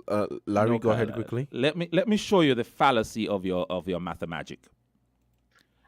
You are talking about 200 and something million or 100 million as though it is a one-time figure. And then you are talking about the 5 billion as though that is the accumulative figure. If you check the cost to run the citizenship by investment unit, that is about $80 million annually. And the 5 billion that we are talking about was from 2015 or 2005 to present. So you'll have to add up that $80 million and see how much it is accumulative over the years. It's still short of $1 billion. Hold on. It might still be short of $1 billion. At the very same time, remember that the monies that come in under the CBI form part of the revenue of the government. You would recognize that in the last 4 years, the government has been running, the federal government, I must say, has been running a deficit budget. So you're telling me that a government is running a deficit budget, is paying out all the monies for the program to keep the federal government afloat, and it must run itself into deeper deficit to give to another part of the federation that is on autopilot. That is not good expectation.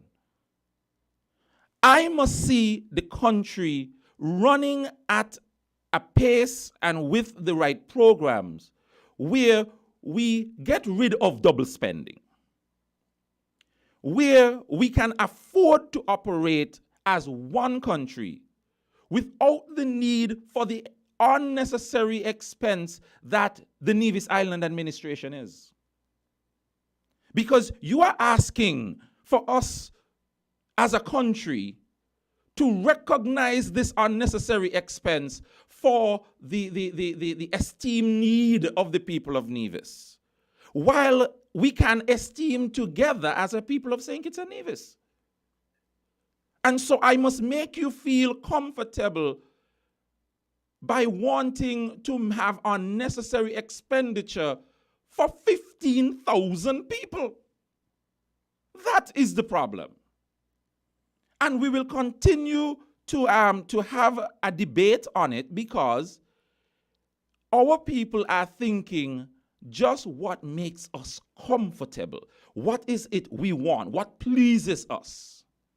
The national interest is not in the argument of saying that Nevis has a right, because Nevis's right can be and will be dealt with within the context of one government for all of us as 50,000 people. Because as I said to you again, it becomes a double accounting where I split the 1/3 or 25% or how much ever is the fare to send to Nevis. And then there are issues where St. Kitts and Nevis, including Nevis again, forms part of what remains. And you're saying to me, well, send me my share so that I can take care of everything. No, because you have a constitutional arrangement that say what you are legally responsible for and what the federal government is responsible for. And I'm saying until we get an arrangement, there is no share that can be touted and understood. Your argument naturally would have me assume that Nevis should not get any benefits at all from non-tax revenue. Unless it is negotiated and put into law. That's what I'm saying. There should be legislation to support it. I can't just jump up and say this is fair because it needs the full analysis and legal framework. I am going to distance myself from that argument. Anything which it says St. Kitts and Nevis, Nevis must, by the very measure of Nevis being a part of it, benefit from it. Well, Nevis is a part of the federal government, and the government is the St. Kitts Nevis government. So it can't be that Nevis is not involved when it is there. Yeah, but Larry, you also have to understand that the federal government expends huge sums of money for the benefit of St. Kitts only. No. It spends for Larry, it spends Larry, no. It expends for St. Kitts and Nevis. Yes, it expends. Listen again. It expends. Hold on, guys. What the Nevis Island administration does not have constitutional right over. You can't talk about spending on St. Kitts when the Constitution does not recognize an entity called St. Kitts. Okay. So I cannot not exist and be the one getting it. I understand you. So why then would the federal government pave the entire island main road in St. Kitts? Because that is under the remit of St. Kitts and Nevis. Hold on. Kale, go ahead. Hold on. From funds which are St. Kitts and Nevis funds, but will not pave an alleyway in Nevis. Because roads in Nevis come under the Nevis Island administration. You are the people of Nevis who said you wanted that arrangement, you know. You made a noise and say you don't want to go independence unless you had that in the Constitution. Your NRP, your people in Nevis went for it. So where in the Constitution does it say that the federal government in St. Kitts, which is responsible for health, cannot and ought not upgrade the health system in Nevis? Because the Constitution says under 106 that Nevis Island administration has the legal right to deal with those things. And so St. Kitts will be, the federal government will be interfering where Nevis has the express right. But what about you introduce negotiations? What about negotiations? Even if you negotiate the frontline person under the law, because remember you already talked about section 112 that now deals with the disputes between the administration. So if anything happens there and there are disputes, the federal government will be at the wrong because the law already says is Nevis supposed to take care of that. What about police stations? Police stations, therefore, should come under the federal. Okay, guys, we're gonna have to pause for a moment. So then it is the federal government at fault because that is the remit of the federal government. I don't like this convenient Okay, argument. Carla, No, it's not Larry, convenient. It's what the law says. Carla, Larry, we're gonna have to pause for a moment. The calls are coming in, so we're gonna have to take the calls. So All right. let us stick a pin, and we're gonna get some callers in. Caller, good afternoon. You're on the air. Good afternoon again. It is so. Welcome I am back. enjoying the discourse, right? Now, Larry's argument justifies Labour's action in not giving Nevis. I mean, when you listen to his argument, as if Nevis doesn't Good afternoon, exist. Sylvine. I mean, really unreasonable. Good And by afternoon, the way, Sylvine. just in case he's not aware. Good afternoon, Sylvine. Good afternoon. Nice hearing you. But Good what are you doing, afternoon, Nevis? Sylvine. Good afternoon. Thank you. May I continue? You may want to start again. Let me continue, please. All right.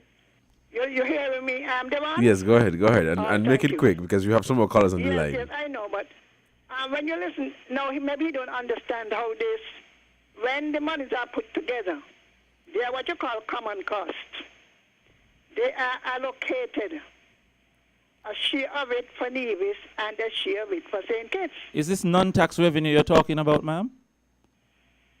I'm talking about tax. I'm coming to the non-tax. Are you Do talking know about what? non-tax? Wait, man, wait. You're taking up my time. Now, under non-tax, you have sale of lands, fees, fines, and forfeitures. They all appear under non-tax. Those cannot be And allocated CBI. because, let me get to the CBI. And the CBI. Right, right, because people think it's only CBI under there. Now we come to the CBI. I don't know what kind of reason you're using, but the passport says St. Kitts and Nevis. It's the same procedure. You have the revenue, you take from it the total expenditure, and then you use the proportion. What on earth is wrong with that? And you are asserting that that is why... Under all what the years- legislation, Sylvine? What you say? Under what Tell me what it legislation? Tell me what it say. Under what legislation will you do the sharing? Under what legislation is a second must keep on? You don't have an argument, you know? Maybe you Listen have an to me. argument. Listen to me. Okay, caller, wrap it up. We want to take some more calls. Listen Okay. to me. I want him to tell us under what legislation it The says. Constitution, because thank you, caller, for your what contribution. is not the, Go ahead, the no. purview of the Nevis Island Administration is federal. That is the law. If it is not under the purview of the Nevis Island Administration, current law says it is federal. And until you make legislation to determine the sharing of such a thing, it is federal. That's so simple. The problem I'm recognizing with the caller is that she is seeing things from her present state of blindness. And so she cannot see clearly, but want to speak. And want to speak with authority. Unless you are the person who is speaking from a position of seeing, I would ask the blind to be mute as well. That's what I'll say. All right. We have some more callers on the line. Let's take this call. Caller, good afternoon. You're on the air. Good afternoon, Mr. Ting. I'm so glad I get in, you know. Because, you know, my country police, I could have been in America right now, you know, darling. Good afternoon. Sorry to be shouting. But Good afternoon. I am so mad. I'm so mad with what I'm hearing. Huh? We put them there to do the work. And they said they do the work, they're doing dirty work. Huh? How much more they're going to make, Lord? How much more they're going to make the country? Lord, I don't know how, so what the fellas say, Lord, Brother Jesus, is that the word for them for? The one land up here, Buckley, send me because of land, Lord, Brother Jesus, said them left the government money. When any government win now, they're going to go in there and raise up electricity for me to pay. Which is not Devon. Me ain't owe them the money, you know. We are, On yeah. electricity, man, me no want a $500 bill, not $1,000 bill, you know. And Devon, if they ever raise up the electricity, I'm going to raise it down by the crossroad, go pray for them. They must leave the public pause. Yeah, it sound good. Who got money, who got land, who got money in, they'll go out, they'll go in Miami. Who done build a thing over there in Port Santa, they said 220,000. That they look like any 220,000. We all need to done with all the politicians All them right. and just demonstrate in the road. The van you're young, you know. And me tell you going to it, guys are nasty again. Why they take him in the public parts for left say get somebody, Lord. All right, caller. Thank you for your contribution. For the Lord. Okay, thank you. Let's take this other caller. Oh, love you, man. What I do with the water, man? The gentleman was saying it from Nevis. Okay, we seem to have some issue. Let me see if I get this caller in. Okay, we seem to have lost that call. The phone lines are open and we're taking your calls at 7620989. Let's head back to the phone lines. Caller, good afternoon. You're on the air. Good afternoon. So, good afternoon to your guest. Two questions. When the federal government paid double salary, these people who in Nevis who get for the local Nevis government, they get double salary too. And the last one, because I made to understand that the government school in Nevis still have to pay for school lunch. I don't know if that's true. So I don't know if that is fair share. So I want to know why people in government school have to pay for school lunch. So I don't think this is fair share at all. This is unfair. All right. Thank you, caller, for your contribution to this program. Yes, whenever the federal government pays a double salary, it's for St. Kitts and Nevis. Yeah? No. Let's get that right. Mm-hmm. The federal government has federal employees, all those on St. Kitts, right, and some federal employees on Nevis. Mm-hmm. Whatever is remitted or paid out by the government to those workers would be stated by the Prime Minister on this policy. Right. There seemed to have been a cooperation between premiers and prime ministers in the past, where when the Prime Minister is going to make this, he's going to consult with the Nevis Island administration so that both entities can share the same amount at the same time. However, there was a document back in 1982 called In Place of Strife. And we have come to a time when there is strife. And so the Prime Minister announced the 10%, and the Premier, unless he comes cap in hand to Bastille, cannot afford, because his economy has been on autopilot, and he's unable to raise it, and so he's decided to come 5%, with another 5%, and hopefully a third 5%.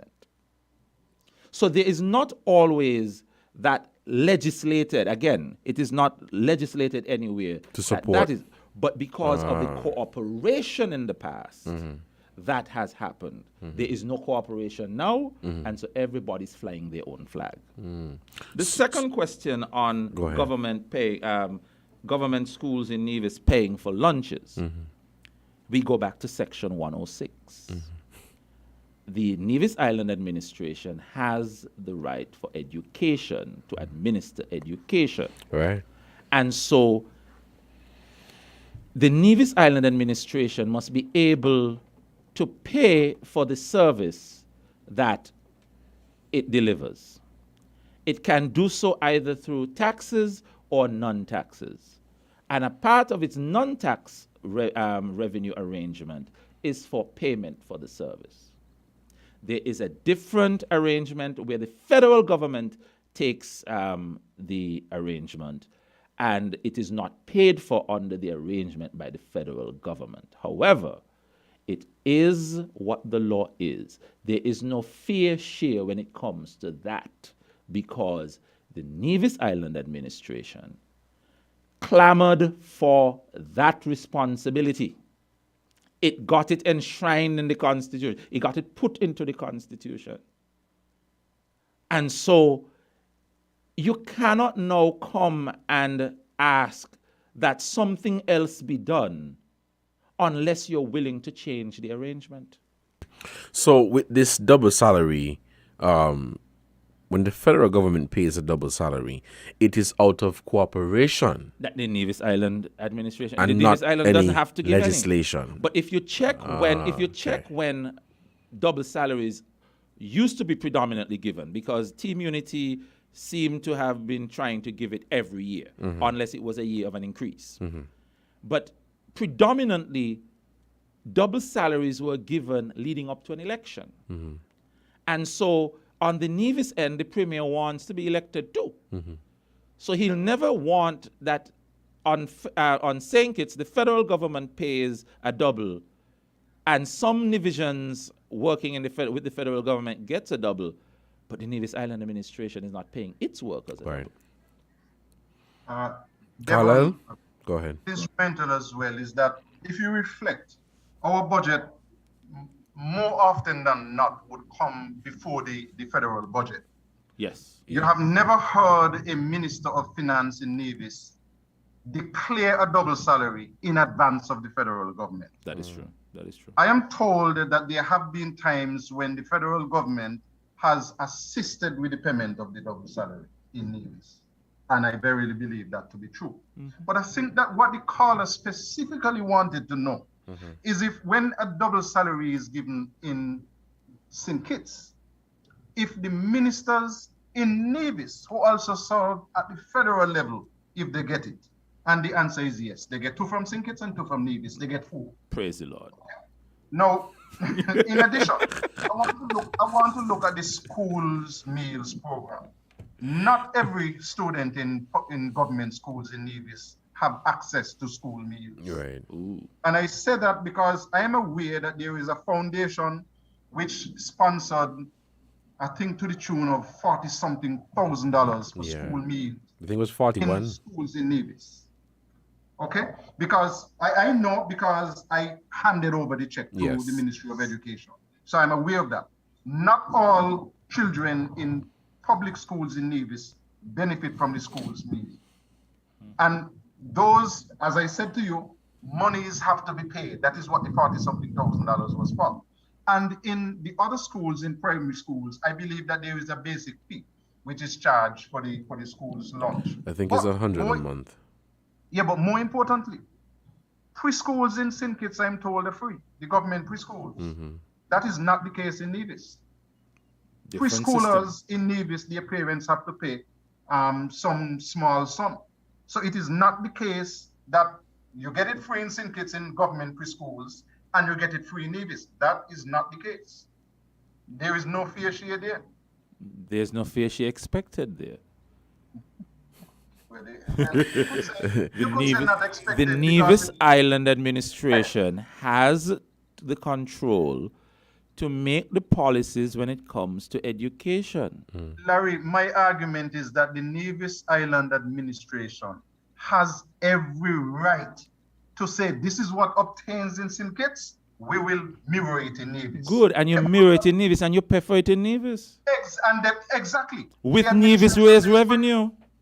Yes, what we get from our CBI funds. No, Nevis raised revenue, not federal raised revenue. Okay, guys, we're running out of time. So I'll take one more call and we'll begin to wrap up the conversation. Caller, good afternoon. You're on the air. Please turn off the radio. Good afternoon. Yeah, go ahead.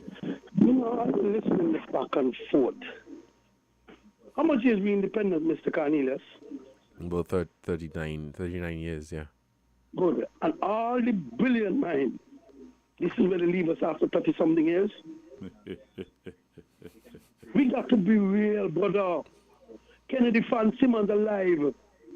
Michael Pollock alive. The one in Nevis should be on the program in Nevis. What in him? The lawyer man. Hobson? He's alive. The Governor General is alive. Because when people setting up things to suit them, This is where we end up. Listen to Carla, listen to Pardon. We can't get it right. I bet you Bratcher was around here to get it right. Sylvine is alive. And she was a part of this for all the years. We must talk the truth, my brother. All right. Sylvine Henry is alive. And all of this shouldn't be talking about. Mark Bradley had 7 years to fix this mess. He gets fired. He's trying to fix it. Why something wrong here? You have a good day. All right, caller, thank you for your contribution to this program. Guys, we're out of time. Again, let me say thank you for accepting the invitation. I think I'll be extending another very soon so that we can continue this conversation. There is so much more that we can talk about, but the 2 hours was not enough. Carla, can I get your closing comments? Absolutely. And I want to do it in 2 parts, but brief. Sure. So Robert Llewellyn Bratcher has been dead this is the 44th year since he has been dead. I keep hearing people with this argument that Bratcher made certain derogatory statements about Nevis and divisions. Nobody has been able to say to me where, when he made those statements which have been attributed to him. On the other hand, the people who make those arguments conveniently forget that the same Sir Robert Llewellyn Bratcher is the man who preserved access to public beaches and Nevis. There is a wall over at Tamrin Cove, which was being constructed by the person who owned the land, and who, the story goes, Robert Llewellyn Bratcher came to Nevis and said, listen, you can't continue the construction, and the construction stopped. He preserved access to beaches on the other side of the island, at Nisbets and at Wally and so on. So people don't say that. People don't tell you that he was responsible for purchasing estates and Nevis so that the pool of government lands could be expanded. So they conveniently tell you because they want you to hate Bradshaw and anything dead. The man has been dead for 44 years. He's a national hero. Let him rest in peace. The other final argument is that I see no case for the abolition of the Nevis Island Administration. Nor would I support the abolition of the Nevis Island Administration. If we want to do anything and bring some equity to the matter, you have a St. Kitts Island Administration. And Larry, don't tell me about the cost. Well, you could tell me about the cost, but I will not accept the argument. Because I will not accept for 1 minute that you can't justify having an administration for 15,000 people, but you can justify having one for 3,000 or 4,000 people in Montserrat. I won't accept that argument. We have come too far to want to hand back the right that we gained 39 years ago after having had that taken away in 1881, 1882. Long live the Nevis Island Administration. What we need are people who understand how the government should operate. People who understand that the responsibility for a number of things spelled out in the Constitution belong to the Nevis Island Administration. What we need are people who would understand and appreciate the fact that you cannot be in 2 places at the same time. You cannot be feeding fowls in Bastia and picking up eggs in Nevis at the same time. And that is what we seem hell-bent on doing. One will suffer. And right now, the Nevis Island Administration, in terms of governance, in terms of investments, in terms of ensuring that the public service is properly run, in terms of ensuring that there is revenue, that the budget is being kept on target, and our $500 million debt is being reduced. That is not happening. And you put that squarely at the feet of the people who are in the Nevis Island Administration. They need to be fired. They need to go home because they have failed us. And when you try them at the federal level, for 70 years, they did not do what they said they would do. And having been fired from office, they are now saying, send us back and we will do it the next time. That is utter nonsense.